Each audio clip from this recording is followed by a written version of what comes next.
Hi viewers, welcome to our channel. ప్రస్తుతం మనతో ఉన్నారు ప్రముఖ సైకాలజిస్ట్ డాక్టర్ కేవి శ్రీనివాస్ గారు. నమస్తే సార్. నమస్కారం. ఎలా ఉన్నారు? బాగున్నాను అమర్ గారు. Thank you sir. Last time మనం ఒక ఇంటర్వ్యూ చేసాము, దానికి మంచి అప్లాజ్ కూడా వచ్చింది. ఈరోజు ఇంటర్వ్యూలో జనరల్గా నేను తెలుసుకోవాలనుకుంటున్న మా వ్యూవర్స్కి తెలియజేయాలనుకుంటున్న అంశాలకు సంబంధించి మాట్లాడుకుంటే, రీసెంట్గా విజయవాడలో డాక్టర్ బిఆర్ అంబేద్కర్ స్మృతివనానికి సంబంధించి వైఎస్ జగన్మోహన్ రెడ్డి అనేటువంటి పేరును మాత్రమే తొలగిస్తూ కొంతమంది అరాచక శక్తులు అనాలా, లేదంటే తెలియని వ్యక్తులు అనాలా, కొంతమంది చేసినటువంటి పని. ఆ టైంలో అక్కడ పనిచేస్తున్నటువంటి వర్కర్స్ని కూడా బయటికి పంపించి, లేదు కరెంటు కూడా ఆపేసుకొని ఆ చీకట్లో చేసినటువంటి ఆ కార్యాన్ని, అసలు వీళ్ళ మైండ్ సెట్ ఏ విధంగా ఉంటుంది, ఈ చేసిన వాళ్ళ మైండ్ సెట్ కావచ్చు, వీళ్ళని ఇలా పురుగొలిపిన వాళ్ళ మైండ్ సెట్ కావచ్చు, వాళ్ళ మానసిక స్థితి గురించి అడిగితే ఏం చెప్తారు సార్? అసలు ఇలాంటి మైండ్ సెట్కి జనరల్గా ఏంటంటే ఒక రకమైన సైకోటిక్ మైండ్ సెట్ అంటారండి. ఎందుకంటే ఎంత కోపం ఉన్నా రాజకీయ పరంగా డిఫరెన్సెస్ ఉండొచ్చు, పోటీతత్వం ఉండొచ్చు, అది హెల్తీగా ఉండదు. ఎవరైతే వినాశనాన్ని కోరుకుంటారో, కనీసం నేమ్ ప్లేట్ను కూడా సహించలేకపోతారో ఒకవేళ చరిత్రలో ఏ క్రెడిబిలిటీ కూడా ఈ వ్యక్తికి మిగలకూడదు, జగన్మోహన్ రెడ్డికి మిగలకూడదు అనుకుంటారో, వాళ్ళు ఒక సైకోటిక్ తత్వంతో, ఆ పొల్యూటెడ్ మైండ్ సెట్తో చేసినటువంటి చర్య.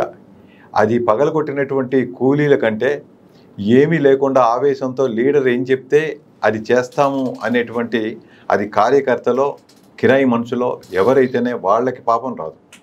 మెయిన్గా అది ఎవరైతే చేయిస్తున్నారో పురుగొలిపి, దానికి ఎవరైతే ఖర్చు పెట్టారో, అది వాళ్ళందరి చేత తాగించో ఏదో చేసి అది మాస్గా చేయించారో, వాళ్ళ ఒక మనస్తత్వం సైకోటిక్ మనస్తత్వం అనుకోవడానికి అవకాశం ఉంది. ఎందుకు అంటే, ఒక అపార్ట్మెంట్లోనో ఒక బిల్డింగ్లోనో సార్ మీరున్నారు సపోజ్, చాలా కొత్తగా ఒక కారు కొనుక్కుంటారు, చాలా ప్రేమగా ఖచ్చితంగా పైకి వచ్చి అంచెలంచెలుగా పైకి వచ్చి ఒక కారు కొనుక్కుంటారు, చాలా బాగుంటుంది.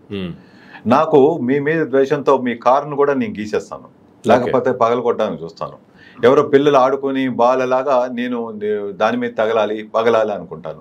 ఏదో విధంగా మీరు కొనుక్కున్న ప్రాపర్టీని ధ్వంసం చేస్తే నా మనసు చల్లగా ఉంటుంది. అలాగనే చిన్న బేబీని కూడా ముద్దు పేరుతో గట్టిగా బుగ్గలు నిలిపించేవాళ్ళు ఉంటారు అన్నమాట. సైకోటిక్ మనస్తత్వం వాళ్ళు ఏంటంటే, ఎక్కడ బ్యూటీ ఉందో, ఎక్కడ అది ఆస్వాదించలేక, దాన్ని చూడలేక, సహించలేక, దాన్ని విధ్వంసం చేద్దాం, దానికి బాధ కలిగిద్దాం, నొప్పి కలిగిద్దాం, నాశనం చేద్దాం, విలువ లేకుండా చేద్దాం అనే ప్రయత్నము, అది సైకోటిక్ మైండ్ సెట్. అది మంచిది కాదు, క్షేమం కాదు. అది ఎవరు చేశారు ఏంటనేది నాకేం తెలియదు ఒక ప్రాక్టీషనర్ గా. బట్ ఎవరైతే ఇంట్లో కూడా కొంతమంది ఉంటారు, ఏదో ఒక ఇది పాడు చేయాలని చూస్తారు. మంచి మంచి వస్తువులు ఇంట్లో పెడితే దాన్ని రిపేర్ చేయాలను, దాని లోపల ఏముండాలో చూడడం అనే దీంతో పాడు చేస్తారు, లాగి పెడతారు. ఒక ఇద్దరు బేబీలకి ఒక బొమ్మ కొనిస్తే ఒకటి చక్కగా ఎలా ఆడుకోవాలో, ఏ పద్ధతిలో ఆడుకోవాలో ఆ పద్ధతిలో ఆడుకుని ఆనందిస్తాడు. ఇంకొక బేబీ దాని కాలు లాగి చెయ్యి లాగి లోపలేముందో చూసే ప్రయత్నంలో సైకోటిక్ గా ప్రవర్తించేది ఉంటుంది. అందుకనే ప్లేయింగ్ బిహేవియర్ ఎలా ఉందంటాం. ఒక చిన్న పిల్లల్ని వాళ్ళ తల్లిదండ్రులు తీసుకొస్తే వీళ్ళ యొక్క ఇంట్లో అప్రోచ్ ఎలా ఉంది, డాడీతో ఎలా ఉంటాడు, మమ్మీతో ఎలా ఉంటారు, అలాగే ప్లే గ్రౌండ్ బిహేవియర్ ఎలా ఉంది, ప్లేయింగ్ బిహేవియర్ ఎలా ఉంది, ఇతర పిల్లలతో ఎలా మూవ్ అవుతారు, ఇవన్నీ అడగడం ఏంటంటే, ఆ పిల్లోడు అల్లరి చేస్తామని కంప్లైంట్ చేశారు. అది ఏ టైప్ ఆఫ్ అల్లరి? అది కొంచెం చిన్న పిల్లలకి సహజంగా ఉండేటువంటి చిల్లర మల్లరి అల్లరా, అది వయసుతో పాటు తగ్గిపోతూ సబ్సైడ్ అవుతుంది. లేదు ఈ పిల్లవాడిలోనే కొంత సైకోటిక్ బిహేవియర్ ఉందా అని చూసాం. అదే విధంగా ఎవరైతే ఆ నేమ్ ప్లేట్స్ని, బోర్డులని, వాటిల్ని అన్అఫీషియల్గా, ఇరేషనల్గా, అన్యాయంగా, అక్రమంగా ఈ పగలు కొడుతున్నారో, చేస్తున్నారో, వాళ్ళ ఒక మైండ్ సెట్ మీరు నన్ను అడిగితే ఒక సైకాలజిస్ట్గా తప్పనిసరిగా సైకోటిక్ మైండ్ సెట్టే అంటాము. ఒక విధంగా పాత గవర్నమెంట్ లో ఇవి చేస్తుండగా, జగన్మోహన్ రెడ్డి గారి గవర్నమెంట్ చేస్తుండగా సైకో పాలన, సైకోటిక్ అది ఇది అన్నారు కదా. అలా అన్న వాళ్ళకి ఆ సైకాలజీ, సైకాట్రీ ఆర్ సైకోటిక్ అనే వర్డ్స్ కి మీనింగ్ లిటరల్ గా తెలియక ఊరికే నోటుకొచ్చినట్టు ఆ పదాలు వాడేయడమే తప్పించి, కనీసం గూగుల్ సెర్చ్ లోకి వెళ్ళి what is the psychotic behaviour ఇది వాడితే ఇప్పుడు వాళ్ళు చేస్తున్నది ఏంటి అనేది క్లియర్ గా వాళ్ళకి అర్థమవుతుంది. కనుక ఏంటంటే, వాళ్ళు ఆ రోజున వాడినటువంటి పదాలకి అది ప్రాక్టికల్గా ఎలా ఉంటుందని చూపిస్తున్నట్టుగా అవుతుంది ఈ 2 నెలలు బట్టి. కనుక ఇది కరెక్ట్ పద్ధతి కాదనుకుంటున్నానండి. ఈ మైండ్ సెట్ వాళ్ళకే మంచిది కాదు. వాళ్ళు అంటారు, పెద్దలు అంటారు, అప్పట్లో ఈ పెద్దలకి ఈ సైకియాట్రిక్ ప్రాబ్లమ్స్ ఇవన్నీ తెలియవు సార్. కానీ కొంచెం మనిషికి తెక్కు ఉంది, కొంత కోపం ఉంది, మరి కోపిష్టి, తిక్క, చాదస్తం ఇట్లాంటి మాటలతో అడ్రస్ చేసేవారు. ఆ మెడికల్ టర్మినాలజీలో వీటికి వేరే వేరే ఉన్నాయి. ఆబ్సెసివ్నెస్, తర్వాత ఇరిటేషన్, తర్వాత కొంచెము బోర్డర్ లైన్ పర్సనాలిటీ డిజార్డర్స్, ఇట్లా అంటూ ఉంటాం సైకోటిక్ బిహేవియర్ అని. కనుక ఇప్పుడు మమ్మల్ని మీరు ఒక స్పెషలిస్ట్ గా అడిగితే ఖచ్చితంగా మేము ఆ డిఫరెన్స్ ఏంటి, డిఫరెన్షియేషన్ చేసి చెప్పగలుగుతాం. దాంట్లో భాగంగానే ఇప్పుడు వీళ్ళు చేస్తున్నదంతా ప్రయత్నాలు అట్లాగే ఉన్నాయి. అలా ఉండడం వల్ల ఏంటంటే తన కోపమే తన శత్రువు అన్నట్టుగా ఎవరికైతే సైకోటిక్ బిహేవియర్ ఉందో, లేకపోతే మనసు ఎంతసేపు ఏ విధ్వంసం చేసేద్దామా, ఎట్లా నాశనం చేసేద్దామా అని చెప్పి వేరే వాళ్ళు మెచ్చుకుంటారనో, లేకపోతే వాళ్ళకే ఈ టైప్ ఆఫ్ బిహేవియర్ ఉంటుంది. చూడండి, ఏదైనా చిన్న స్ట్రైక్ అది ఎజిటేషన్ జరుగుతున్నప్పుడు గతంలో కూడా ఆ వంకతో షోరూమ్ లోకి వెళ్ళి బద్దలు కొట్టి ఆ విలువైన వస్తువుల్ని ఇంటికి తెచ్చేసుకోవడము, దోపిడీ చేసేయడము. ఆ దోపిడీకి అసలు ఆ ఆబ్జెక్టివ్ ఆఫ్ ది ఎజిటేషన్ కి ఏమైనా సంబంధం ఉందండి? అలాగా ఏ ఉద్యమం జరిగినా కూడా ఆ ఉద్యమం పేరు చెప్పి వాళ్ళ స్కోర్స్ సెటిల్ చేసుకోవడం అన్నమాట. వాళ్ళకు ఉన్నటువంటి కక్షల్ని సెటిల్ చేసే ప్రయత్నంలో వాళ్ళని కొట్టేయడము, అనవసరంగా వాళ్ళని కూడా లాగి ఒక 4 ఇరికించి అక్కడ ఆవేశంతో ఉన్న ఒక కిరాయి గుండాలు కానీ ఎవరే ఒకరు ఆ మాసెస్ కి ఇంకోళ్ళ పేరు చెప్పి, అతని కక్ష ఉన్న వాళ్ళ పేరు చెప్పి వాళ్ళ ఫ్యామిలీని బయటికి లాగేసి, లేకపోతే వాళ్ళ ప్రాపర్టీ, వాళ్ళ షాపుల్ని ధ్వంసం చేసి, వాళ్ళ యొక్క షాపుల్లో ఉన్న విలువైన వస్తువుల్ని దొంగిలించి ఇవన్నీ చేస్తుంటారు. అంటే వీళ్ళంతా ఆపర్చునిస్టిక్ అన్నమాట. అవకాశం దొరికింది కదా అని అనార్చి, లాలెస్నెస్. ఇప్పుడు ఇట్లా పోతే చూస్తూ కూర్చుంటే ఏమవుతుంది, చంద్రబాబు గారి గవర్నమెంట్ లో లాలెస్నెస్ వస్తుంది. అందుకనే కదా వీళ్ళు గవర్నర్ గారిని సంప్రదించి, లేకపోతే రాష్ట్రపతి పాలన కావాలని నిర్ణయం అడుగుతారు. ఎక్కడైతే అనార్చీ ఉందో, లాలెస్నెస్ ఉందో, ప్రజలు ఈ ఒక్క పార్టీ పరంగా కానీ ఇంకో పరంగా కానీ ఉద్రేకమైపోయి వాళ్ళకి ఏం చేస్తున్నారో కూడా తెలియకుండా అపరిచితులుగా మారిపోయి అనాలోచితంగా ఆవేశంతో ప్రాపర్టీస్ని ధ్వంసం చేస్తూ, మనుషుల్ని చంపుతూ, వేధిస్తూ, బ్లాక్మెయిల్ చేస్తూ, మహిళల్ని కింద అట్టడుగు వర్గాల వాళ్ళని వేధిస్తూ వాళ్ళు ఓట్లు వేశారనో ఇలాగా జగన్మోహన్ రెడ్డి పార్టీకి, ఇవన్నీ దీనివల్ల చేస్తున్నటువంటి పనులన్నీ కూడా చివరికి కాలేవి వాళ్ళ చేతులే. ఎందుకంటే ఈ మధ్యకాలంలో నేను కొంతమందిని అడపదడప మాట్లాడిస్తుంటే, ఆంధ్ర నుంచి ఇక్కడ ఉద్యోగానికి వచ్చిన వాళ్ళు అప్పుడు ఓట్లు ఎంత ఆవేశంతో వేశారో, టికెట్ బుక్ చేయించుకొని 4 రోజుల ముందు పాపం టికెట్లు బుక్ చేయించుకొని, ఇంకోళ్ళు అయితే 2-3 నెలల ముందు కూడా, ఎప్పుడైతే ఆ ఒక ఎలక్షన్ డేట్ వచ్చిందో 2 నెలల ముందు ఆ రోజే బుక్ చేసిన వాళ్ళు ఉన్నారు, తెలిసిన గ్రూప్స్. వాళ్ళంతా కూడా తెలుగుదేశం పార్టీకి వేశారు. అప్పట్లో వాళ్ళు ధైర్యంగా చెప్పే వెళ్ళారు, ఈసారి చేంజ్ కావాలండి, జాబ్స్ వచ్చేస్తాయి, ఇంకా అమ్మఒడి అందరికి ఇచ్చేస్తా అన్నారు. తల్లి దేవేనన్నా పేరు పెట్టారు, పేరు కూడా నాకు తెలియదు. ఏదైనా ఇంప్లిమెంట్ చేస్తే కదా పేరైనా నోటికి వచ్చేది, వాళ్ళు ఇంప్లిమెంట్ కూడా చేయటం లేదు కదా. ఏదో అందరి పిల్లలకి ఇచ్చేస్తాం 15,000 అన్నారండి, కనుక అందరికి వచ్చేస్తాం మా ఇంట్లోకి అని చెప్పి పాపం ఆయితో వెళ్ళారు. మొత్తం మా కరువు తీరిపోతుంది, ఇప్పటి వరకు జగన్మోహన్ రెడ్డి ఇస్తుందే ఇది అనుకున్నాము, ఇప్పుడు మాకు జీడిపప్పు జగన్మోహన్ రెడ్డి ఇస్తున్నాడు అంటే జీడిపప్పు, ఆల్మండ్స్ అన్ని కలిపి మిక్స్డ్ డ్రై ఫ్రూట్ ఇస్తున్నారు, అందరికి ఇన్ని స్కీములు పెట్టాడని చెప్పి వెళ్ళిపోయిన వాళ్ళు ఉన్నారు. సరే పాపం ఎవరు బెనిఫిట్ వాళ్ళది అనుకుంటాం మనం.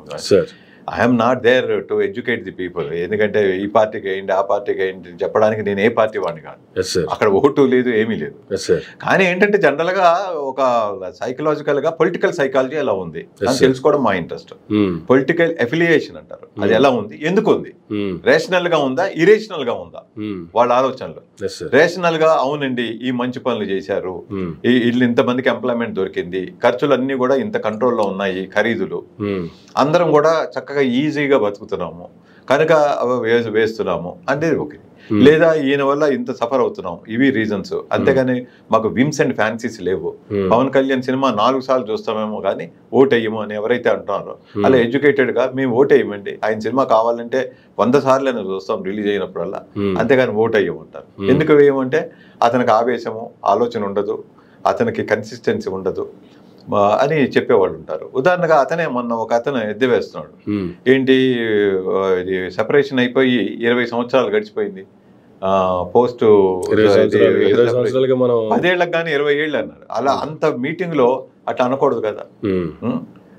Post division of the state 20 years అయిపోయింది అనేటప్పటికి అది తప్పది. అట్లా కొన్ని తప్పులు మాట్లాడేస్తూ ఉంటాడు, అది ఇది అని చెప్పి ఆ గ్లామర్ పోతుంది. కానీ మీరు అన్నట్లుగా గత 5 సంవత్సరాల పాలనలో కూడా సైకో రెడ్డి, లేకపోతే సైకో ముఖ్యమంత్రి, లేకపోతే సైకో జగన్, ఇతనికి భయం, బయటికి రావాలంటే భయం, ఓన్లీ ప్యాలెస్లో ఉంటేనే, చుట్టుపక్కల పోలీసుల పహారాలో ఉంటే మాత్రమే ఉండగలడు, లేదంటే ఎవరు వచ్చి ఏం చేస్తారో అనేటువంటి భయంలో ఉంటాడు, పిరికోడు, ఇలాంటి మాటలు మాట్లాడారు. కానీ ఇవాళ ఆయన పేరు ఉంటే కూడా చూడలేనటువంటి పరిస్థితుల్లో పేర్లు కూడా తొలగిస్తున్నారు. అంటే అసలు ఆ పదాలకి నిజంగా ఆ పదాలు ఎవరికి వర్తిస్తాయి సార్ అసలు? ఖచ్చితంగా అండి సైకోటిక్ బిహేవియర్. ఎందుకంటే వీళ్ళకి నిద్ర పట్టదు.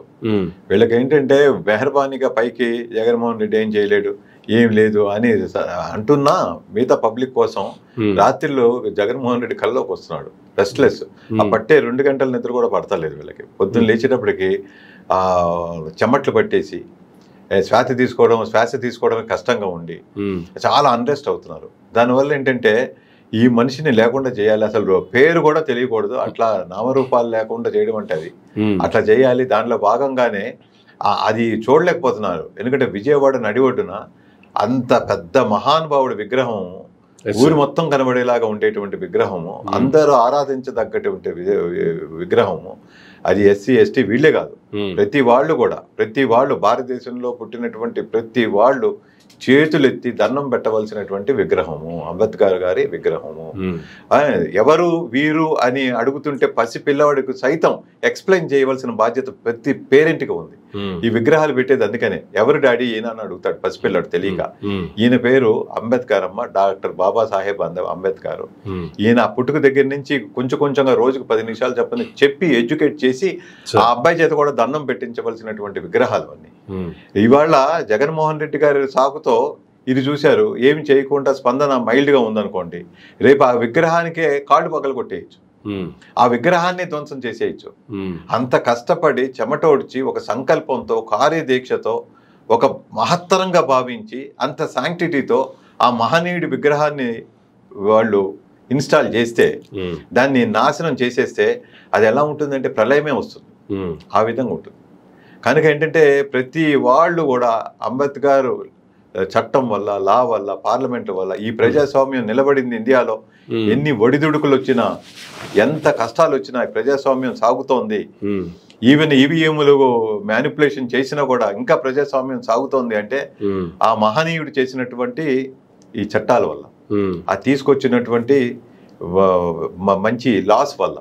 కనుక ఏంటంటే అంబేద్కర్కి అవమానం జరిగినట్టే. ఎందుకంటే డైరెక్ట్గా వెళ్ళి ఆ స్టాచ్యూని తాకక్కల్లా, అది ఇనాగరేట్ చేసి ఆ ఇన్స్టాలేషన్ చేసేటువంటి భాగంలో ఆ ప్రాజెక్టుకి ముఖ్యమైన వ్యక్తి జగన్మోహన్ రెడ్డి గారు. ఆ పేరు లేకుండా చేద్దామంటే ఆ ప్రయత్నము, అది సాక్షాత్తు అంబేద్కర్ గారి విగ్రహాన్ని ముట్టుకున్నట్టు లెక్క, అది నాశనం చేసే ప్రయత్నం చేస్తున్నట్టు లెక్క. కనుక అది చాలా బాధపడవలసిన విషయం మానసికంగా. అదేవిధంగా చేసినటువంటి చర్య సైకోటిక్ చర్య. పీపుల్ మైండ్ సెట్కి వస్తే సార్ ఒకసారి మాట్లాడుకుంటే వీళ్ళ గురించి, గతంలో జగన్మోహన్ రెడ్డి గారు నేను ఇవి చేస్తా అని చెప్పకుండానే ప్రజలకు ఏం కావాలో ఆలోచించి ప్రజలకు కావాల్సిన రీతి ఎవరికి వాళ్ళకి చేసి పెట్టినటువంటి పరిస్థితిని చూసాము. దీనికి అలవాటు పడిపోయారు ప్రజలు. ఇప్పుడు మనం సంక్షేమ పథకాలు ఇస్తేనే తప్ప ఇంకో పార్టీ అధికారంలోకి రావాలి అంటే కుదరని పరిస్థితి అని గ్రహించినటువంటి చంద్రబాబు నాయుడు గారు ఉన్నదానికంటే డబుల్ ఇస్తాము, ఎక్కువ ఇస్తాము, 2-3 ఇస్తాము, అన్ని పథకాలు కొనసాగిస్తాము, అంతకు మించి ఇంకా సంక్షేమం చేస్తాను తప్ప ఎక్కడ తగ్గించు అనేటువంటి కామెంట్లు చేశారు. ఇమీడియట్గా ప్రజలంతా కూటమి వైపు మొగ్గు చూపారు. అంటే అసలు ప్రజల యొక్క మైండ్ సెట్ ఎలా ఉంటుంది అంటే ఏం చెప్తారు సార్? అంటే ఎవరు ఇస్తారంటే వాళ్ళ వైపు వాళ్ళ మొగ్గు చూపేసేటువంటి మైండ్ సెట్ అంటారా? ఈ మైండ్ సెట్కి సంబంధించి మాట్లాడుకుంటే ఏం చెప్తారు సార్? ఒకటండి, mind set sales man mind set అండి. సేల్స్ మ్యాన్కి ఎలా అంటే, ఇప్పుడు నేను ఇన్సూరెన్స్ ఏజెంట్ నండి, IRDA అనేది ఉంది, ఇన్సూరెన్స్ రెగ్యులేటరీ డెవలప్మెంట్ అథారిటీ అని ఉంది. దాంట్లో కొన్ని ప్రిన్సిపల్స్ ఉన్నాయి, బిహేవియర్.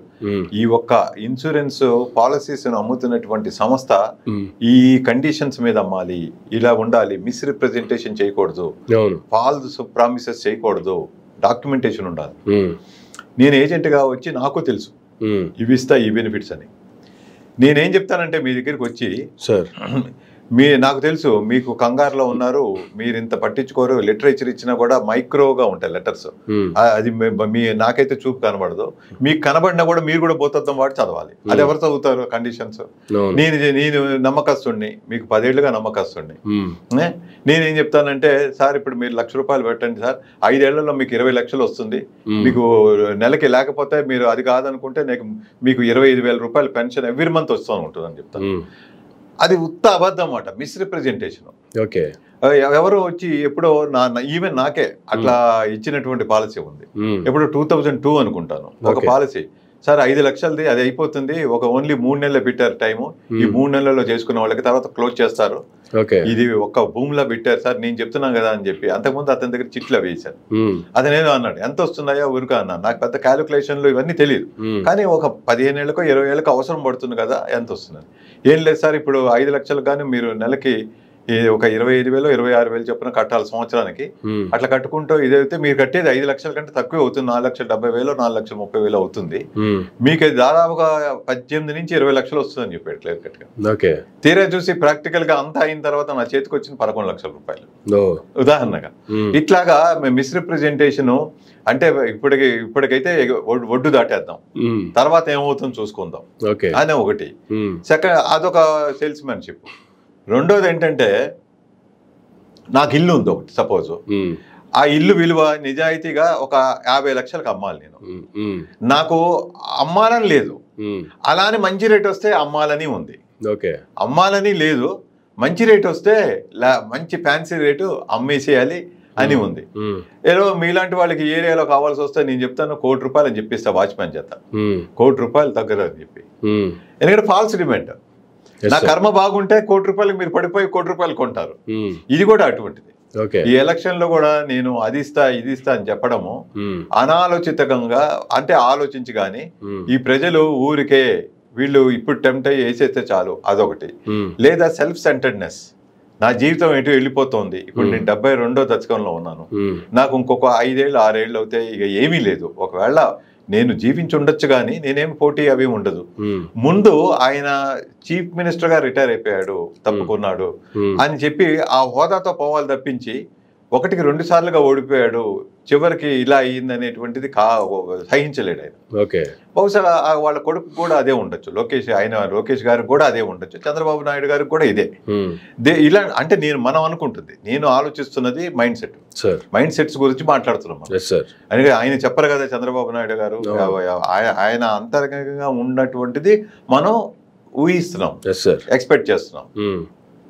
కనుక సీఎం గానే వెళ్ళిపోవాలి అనేటువంటి సంకల్పం ఉందనుకోండి, 100 అయినా 106 అయినా నేను సీఎం అయిపోవాలి.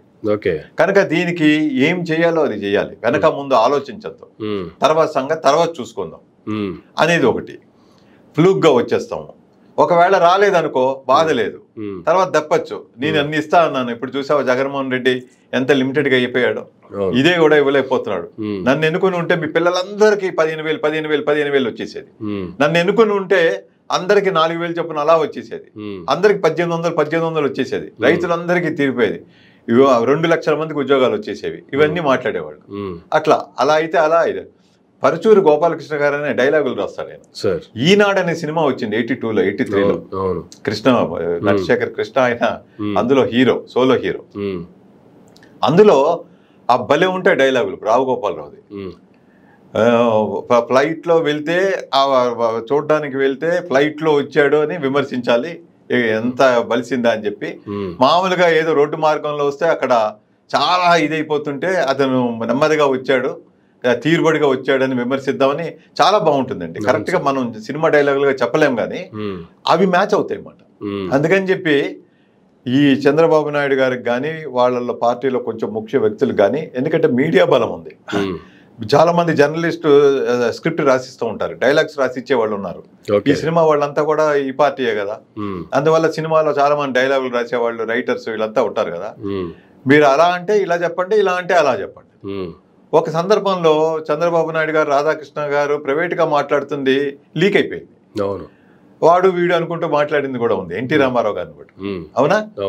అట్లాగా వీళ్ళు ప్రైవేట్గా మాట్లాడుకుంటారు. అది మీకు నాకు తెలియదు, ఎవరికి తెలియదు. వాటిల్లో ఒకవేళ రాకపోతే ఏమవుతుంది, ఇలా చెప్పేయండి, తర్వాత అది చూసుకుందాం. అది ఒకవేళ వచ్చారనుకోండి, అది మనం గెలిచినట్టు. వచ్చాక ఏముంది, కొంతమందిని పెట్టుకుందాము, కొన్ని తీసేద్దాము, అలా సర్దాలో ఇలా సర్దాలో. ఇదే ₹1,00,00,000 ఆ గిన్నెలో వేస్తారా, ఈ గిన్నెలో వేస్తారా, ఏది బెనిఫిట్ అది చూపిద్దాం, ఏముంది. అది అంతా తర్వాత అండి, ఇప్పుడు ఆలోచించద్దండి. ఆవేశంలో పదునుగా గొప్పతనంగా చెప్పేసేయండి, ఆశ చూపించేసేయండి, ఏం పర్లేదు తర్వాత చూసుకుందాం, ఇట్లా మాట్లాడేవాళ్ళు ఉన్నారు. ప్రజలు పిచ్చివాళ్ళు, వాళ్ళకి ఏం తెలియదు, గొర్రెలు, గొల్టీస్ అంటారు. అది ఆంధ్ర, మెడ్రాసులో అదే ఆంధ్ర గొల్టీస్ అంటారు, చూసారా? అట్లాగా ప్రజలు ఏదైనా నమ్మేస్తారు. బట్ చెప్పేటప్పుడు మాత్రం సూటిగా చెప్పాలి, ఏం తటపటాయించద్దు, సందేహించద్దు, కాన్ఫిడెంట్గా చెప్పాలి, బలంగా చెప్పాలి, అబద్ధం చెప్పినా అదిగేటట్టు ఉండాలి, ఇదిగా ఉండాలి, నమ్మేయాలి, వెయ్యాలి, మనం గెలిచిపోతాం, వేసేయండి. అట్లాగా వాళ్ళు అబద్ధాలు ఆడేయడం వల్ల ఆ విధంగా ఒకటి. ఇంక ఇవి కాకుండా ఈవీఎంలు అంటున్నారు. ఈవీఎంలది చాలా ఫ్యాక్ట్స్ బయటపడుతున్నాయి కదా. అది అంటే అది రిజల్ట్స్ ని అంత మరీ తారుమారు చేసేస్తుందా లేదా అని మనం చెప్పలేం, కానీ వేరియేషన్ అయితే వచ్చింది. అందరూ తెల్లబోవడమే, పుట్టిన పిల్లాడు కూడా మరీ 11 సీట్లు ఏంటి ఈ క్యాలిక్యులేషన్ లో, దాన్ని ఏమంటారు, స్టాటిస్టిక్స్ లో ఆ మ్యాథమెటికల్ ఇది ఉంది, దీనికి ఇంత, దీనికి ఇంత, దీనికి ఇంత, ఇంత పర్సెంటేజ్ కనీసం 40% ఓటింగ్ పర్సెంట్ వచ్చిన వాళ్ళకి 11 సీట్లు, 20% ఓటింగ్ పర్సెంట్ వచ్చిన వాళ్ళకి 21 సీటు, 2 ఎంపీ సీట్లు, 6% ఓటింగ్ వచ్చిన వాళ్ళకి 8 ఎమ్మెల్యేలు. ఇది ఎట్లా సాధ్యమైంది అనేది కూడా జనరల్ గా చాలా మందికి అర్థం కావట్లేదు. తెలంగాణతో కాంగ్రెస్ ఫామ్ చేసింది కదండి, 39% అంటే పార్టీ కూడా రాలా. మళ్ళీ దేశంలోనే 5వ హైయెస్ట్ మెజారిటీ ఉన్నటువంటి పార్టీ ఏంటంటే వైఎస్ఆర్సీపీ. ఇంత ఇదిలో కూడా అంటే ఒక పక్కన 500 బూతుల్లో వీటిల్లో 500 నియోజకవర్గ దీంట్లో ఈవీఎంలు మ్యానిపులేషన్లు జరిగింది అనేది ఒకటి ఉంది. వాళ్ళు ఛాలెంజ్ చేస్తూ వాళ్ళు కట్టారు, మనీ కూడా కట్టారు లక్షల్లో. నెక్స్ట్ సరే వ్యతిరేకమైన కూడా ఇంత తేడా రాదు కదా, కనీసం రెస్పెక్టబుల్ గా వాళ్ళకే 23 వచ్చాయి. అటువంటిది ఇంత మంచి చేసి ఇన్ని విధాలుగా ఆదుకున్నటువంటి జగన్మోహన్ రెడ్డి పార్టీకి 40% మంది వేసినప్పుడు కనీసం 50 సీట్స్ కి తగ్గకుండా రావాలి. ఒకవేళ ఓడిపోయినా కూడా 50 సీట్స్ కి తగ్గకుండా రావాలి. ఇది 11 అనేది అబ్నార్మల్, ఇది అబ్జర్డ్ అంటారు, అబ్జర్డ్ మ్యాథమెటిక్స్ లో అబ్జర్డ్. కనుక ఇది ఎవరు సహించలేరు, ఇది కరెక్ట్ కాదు, అన్యాక్సెప్టబుల్. ఇప్పుడు ఏపీలో చూసుకుంటే, ఏపీలో కూడా 2-3 చోట్ల వీవీప్యాట్ల కౌంటింగ్ మళ్ళీ రీకౌంటింగ్ అప్లై చేసినటువంటి పరిస్థితి కూడా చూసాము. కానీ మీరు వాపస్ తీసుకోండి అని చెప్పి ఈసీ దగ్గర నుంచే ఈసీ అధికారులే వీళ్ళకి మళ్ళీ రిటర్న్లో కాల్ చేస్తున్నారు. వీళ్ళకి దాన్ని మళ్ళీ ఎక్స్ప్లెయిన్ చేసే పరిస్థితితో లేదా రిటర్న్గా మళ్ళీ వీవీప్యాట్లు లెక్కించి ఏం అవకతవకలు జరగలేదు అనేటువంటి చేసే ప్రయత్నం చేయట్లేదు అనేటువంటిది కూడా ఈ మధ్యకాలంలో వస్తున్నటువంటి కామెంట్లు. వాళ్ళందరూ ఉద్యోగస్తులండి, హై అథారిటీ, హైలీ ఎడ్యుకేటెడ్ ఐఏఎస్లు, లేకపోతే ఐఆర్ఎస్లు, లేకపోతే ఇంకా పెద్ద ఆఫీసర్లు. వీళ్ళ టెన్షనే మనం చూసి మాట్లాడుతున్నాం. మనం వాళ్ళ టెన్షన్ వీళ్ళకంటే 1000 రెట్లు ఎక్కువ ఉంటుంది. ఎక్కడో తప్పులు జరిగిపోతాయి ఖచ్చితంగా. ఆ జరిగిపోయినవన్నీ ఇప్పుడు బయటపడితే దాని బాధ్యులకు ఉద్యోగాలు పోతాయి. అదే కాదు, శిక్షలు కూడా పడే అవకాశం ఉంటుంది. పెద్ద ఫ్రాడ్ చేశారు, మ్యానిపులేషన్ చేశారంటే వాళ్ళకి శిక్షలు పడే అవకాశం ఉంటుంది. కనుక ఏంటంటే వీళ్ళు గంభీరంగా నటించారు. ఎప్పుడైతే ప్రాక్టికల్ గా వీళ్ళు కోర్టులను కూడా అప్రోచ్ అయిపోతున్నారో టెన్షన్ బిగిన్ అయింది, ఇన్సెక్యూరిటీ ఫీల్ అయిపోయింది. చాలా ఎంత అంటే తల పగిలే టెన్షన్ బయలుదేరి ఉండొచ్చు బహుశా ఆఫీసర్లతో. అందుకని చెప్పి ఈసీలో పనిచేస్తున్నటువంటి అధికారులకు వీళ్ళందరూ కూడా ఖచ్చితంగా 100% షూరిటీ వాళ్ళకే ఉండదు. ఎనీ ఫెయిర్ ఎలక్షన్ లో కూడా ఏదో జరుగుతుంది అనేది ఇప్పుడు చాలా వరకు జరిగిన వాళ్ళ మనసుకి తెలుసు. ఏదో జరిగిపోయింది, 5 ఏళ్ళు వెళ్ళిపోవచ్చాలు అని చెప్పి. అలాంటి వాళ్ళందరికీ కెరీర్ దెబ్బతింటుంది. అప్రతిష్టతో ఉద్యోగాన్ని నుంచి తప్పుకోవాల్సి వస్తుంది. కనుక వాళ్ళకి కూడా వ్యక్తిగతంగా చాలా బాధ ఉంటుంది. మరి ఆ బాధతోనో దేంతోనో మరి పర్సువేషన్ చేయిస్తున్నారేమో, డైరెక్ట్లీ ఇండైరెక్ట్లీ. డైరెక్ట్లీ అంటే వాళ్ళ తాలూకా వాళ్ళే, ఇండైరెక్ట్లీ అంటే కొంత రిప్రజెంటేషన్ చేసి ఎందుకు అది ఇదని చెప్పి నెగోసియేషన్ మాట. అట్లా ఉందేమో ప్రయత్నం, మరి మనకు తెలీదు. బహుశా భయం అనేది స్టార్ట్ అయింది. ఈవీఎంల్లో అయితే అవకతవకలు జరిగాయండి. ఒక ఏపీలోనే కాదు, ఒరిస్సాలో కూడా జరిగింది. దేశంలో కొన్ని స్థానాల్లో జరిగినాయి. ఎక్కడైతే ఈవెన్ ఇన్క్లూడింగ్ బీజేపీ పార్టీకి కూడా ఎక్కడైతే అధికారంలోకి రాలేమని డౌట్ ఉందో అక్కడ, ప్లస్ ఎక్కడైతే ఖచ్చితంగా అధికారం రాలేము ఖచ్చితంగా అన్న చోట చేయలేరు వాళ్ళు. ఇప్పుడు యూపీ అట్లాంటి ప్లేసుల్లో చేయలేరు. ఎక్కడ చేయగలరు? అక్కడ లోకల్ పార్టీ సపోర్ట్, ఇప్పుడు సపోజ్ బీజేపీకి లోకల్ పార్టీల సపోర్టే ఉంది, టీడీపీ ఉంది, జనసేన ఉంది, వీళ్ళు ఉంది కదా, ఎక్కడ పాసిబిలిటీ ఉందో అక్కడ చేశారు తప్పించి యూనిఫామ్ గా ఏం చేయలేదు వాళ్ళు. ఓకే, అది కూడా అది దాన్ని ఇప్పుడు ఇది కూడా అన్ని మ్యాథమెటికల్ క్యాలిక్యులేషన్. ఒక 9% కరెక్షన్ చేస్తే ఇన్ని సీట్లలో గెలవచ్చు, ఇంకొక 8%. మీకు బాగా గుర్తు తెచ్చుకోండి, ఎలక్షన్లకి బాగా ముందు ఒక అమెరికాలో జరిగే మీటింగ్స్ లో ఎంత చేసినా కూడా ఇంకా ఒక 10% వరకు మనం వైఎస్ఆర్సీపీ కంటే తగ్గి ఉన్నాం అని ఒక మహానుభావుడు మాట్లాడాడు. ఆయన ఎవరు మాట్లాడారు ఏంటో నాకు గుర్తులేదు, కానీ ఒక వీడియోలో చూశాను. ఎంత చూసినా కూడా ఇంకా తేడా వస్తోంది, 3 పార్టీలు కలిసినా కూడా ఇంకా 10% తేడా వస్తోంది. ఇది ఎలా పోగొట్టాలి, ఆ 10% కోసం మనం ఏం చేస్తాం అందరం కలిపి అని చెప్పి ఆయన ఒక అసోసియేషన్ లో మాట్లాడుతూ, అది కోమటి జయరాము ఆ కాంటెస్ట్ లోనో లేకపోతే ఇంకొక సందర్భంలోనో పాత వీడియో ఒకటి చూశానండి, ఎలక్షన్ల ముందు. అందులో మాట్లాడుతున్నారు. అంటే వాళ్ళు ఎంత ప్రిపరేషన్ లో ఉన్నారు, ఎంత క్యాలిక్యులేషన్ లో ఉన్నారు చూడండి. వాళ్ళు అన్ని సర్వేలు చేసినా కూడా ఎంత చేసినా జగన్మోహన్ రెడ్డి వచ్చేస్తాడు, ఎంత గీసుకున్నా కూడా 9 నుంచి 10% తేడా వస్తుంది, ఎంత తగ్గించి ఎంత సపోర్ట్ చేసినా ఇంకా 5% ఉంటుంది, కనుక ఖచ్చితంగా కొట్టలేము, జగన్మోహన్ రెడ్డి వచ్చేస్తాడని డిసైడ్ అయ్యారు. ఈ ఒక కరెక్షన్ ఎవరు చేయగలుగుతారు టెక్నికల్ గా, ఎలా చేయాలి, స్ట్రాటజీ ఏంటి, అన్ని కాన్స్టిట్యుయెన్సీలో చేయాలా ఓవరాల్ గా, లేకపోతే సెలెక్టివ్ గా చేయాలా, ఎవరెవరిని ఓడియాలి. ఇప్పుడు సపోజ్ జగన్మోహన్ రెడ్డి ఓడిపోయాడంటే అది పెద్ద ఇదే వచ్చేస్తుంది, అందుకని జగన్మోహన్ రెడ్డి జోలికి వెళ్ళకూడదు. కొన్ని నియోజకవర్గాల్లో ఎక్కడైతే మేము ఈవెన్ ధర్మవరం జోలికి కూడా వెళ్ళకూడదు, యాక్చువల్గా కేతిరెడ్డి గారి జోలికి కూడా వెళ్ళకూడదు. మరి అదొకటి తేడా. అది అసలు అక్కడ ఉన్నటువంటి బీజేపీ ఎమ్మెల్యే గారికి ఇచ్చారు, వారికి నెక్స్ట్ స్ట్రీట్ లో ఏముందో తెలియట, ఆ తాలూకా మనిషి కాదు, ఆ నియోజకవర్గం కాదు, ఆ టౌన్ కాదు, ఏమీ కాదు.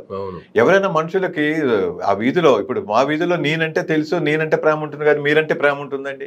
సపోజ్ మా ఏరియాకి రండి, మా ఏరియాలో నేనంటే తెలుసు, ఇరుగు పొరుగుకి నేనంటే క్రెడిబిలిటీ ఉంటుంది, కానీ మీరంటే క్రెడిబిలిటీ ఉంటుందా? మీ ఏరియాకి నేను వస్తే నాకు క్రెడిబిలిటీ ఉంటుందా? నా మీద ప్రేమ ఉంటుందా? మీ ఏరియా వాళ్ళకి మీ మీద ఉంటుంది. అదే విధంగా ఇక్కడ ఎలా గెలిచినట్టు, కొంతమంది కేతిరెడ్డి గారి దగ్గరికి వచ్చి మొత్తుకున్నారు, మమ్మల్ని నమ్మండి, మేమేం ద్రోహం చేయలేదని చెప్పి. అందుకని కేతిరెడ్డి గారు లాంటి వారు కూడా అంత ఎడ్యుకేటెడ్ పర్సన్, అంత ధర్మంగా మాట్లాడే వ్యక్తి కూడా ఈవీఎంఎల్ రోల్ ఉందండి, మ్యానిపులేషన్ జరిగిందని చెప్తున్నారు. అది అందుకని జరిగింది. సో ఇప్పుడు దీంట్లో వీళ్ళు ఒకవేళ మరలా కౌంటింగ్ వీవీప్యాట్ల కౌంటింగ్కి వెళ్తే దీంట్లో అవకతవకలు బయటపడితే, ఇన్ కేస్ పడుతుందని కాదు, ఇన్ కేస్ అటువంటి పరిస్థితులు వస్తే నెక్స్ట్ సీన్ ఎలా ఉండబోతుందంటే ఏం చెప్తారు సార్? ఖచ్చితంగా నెక్స్ట్ లెవెల్ ఆఫ్ డిమాండ్ ఉంటుంది ఖచ్చితంగా. ఎందుకంటే ఈ ప్రజాస్వామ్యాన్ని బతికించాలంటే, ప్రజల నమ్మకాన్ని బొమ్ము చేయకూడదంటే, ఈ ఎలక్ట్రల్ సిస్టమ్ని నమ్మాలి అంటే, ఇది ఇంత శాంక్టిటీగా ఉంచాలి అంటే, ఈ ఖచ్చితంగా సివియర్ డెసిషన్ తీసుకోవాలి. మళ్ళీ తిరిగి హోల్ స్టేట్ కి ఎలక్షన్స్ కండక్ట్ చేయాలి. ఎందుకంటే 6 నెలలు కూడా గడవలేదు, దీనికి టైం టేకెన్ ప్రాసెస్, చాలా తొందరగానే వెళ్ళారు. గనుక ఇటువంటి రూలింగ్ సుప్రీంకోర్టు లెవెల్లో ఇవ్వాల్సి వస్తుంది. వచ్చినప్పుడు ఖచ్చితంగా అది ఖర్చు అయితే, ఖర్చుతో కూడుకున్న పని అయితే ఇవ్వచ్చు. ఖచ్చితంగా ఇక్కడ జరిగినప్పుడు అది అన్యాయమైనప్పుడు ప్రజల సెంటిమెంట్స్ దెబ్బతినకూడదు, ప్రజలకు ఉన్న నమ్మకం దెబ్బతినకూడదు, ప్రజల విశ్వాసాన్ని పదిలంగా ఉంచవలసిన బాధ్యత ఉంది. పోనీలే అనుకుని గోరు చుట్టే కదా అనుకుంటే అది శరీరం మొత్తం పాకేటువంటి అవకాశం ఉంటుంది. కాబట్టి ఖచ్చితంగా న్యాయపరమైన, చట్టపరమైన చర్యలు తీసుకుంటూ ఈ పార్లమెంటరీ పరంగా కానీ లేకపోతే న్యాయపరంగా సుప్రీంకోర్టు రోల్తో కానీ మళ్ళీ ఎలక్షన్స్ కండక్ట్ చేయాల్సిన అవసరం ఉంటుందేమో అనుకుంటున్నాను.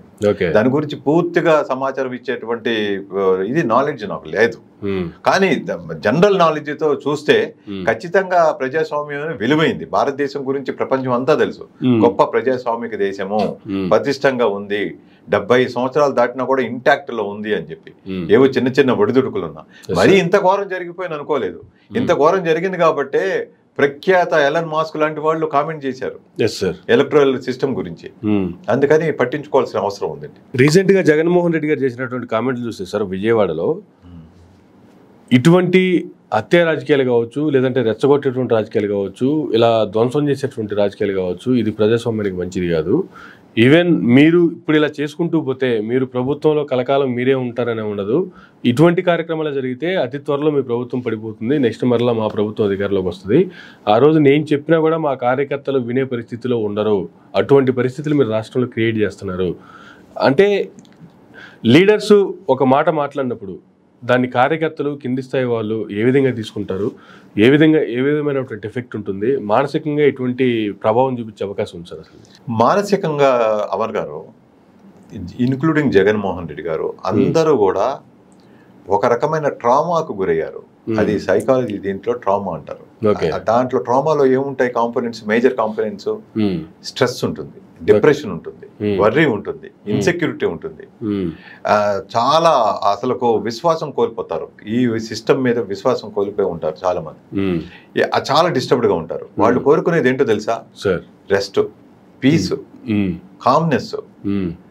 ఫస్ట్ కనీసం వీళ్ళు కూడా మొన్న ఒక కాంటెస్ట్ లో చూశాను, బొత్స సత్యనారాయణ గారు జనవరి 25, 2025 వరకు ఏం మాట్లాడకూడదు అనే ఒక స్టాండ్ తీసుకున్నాము.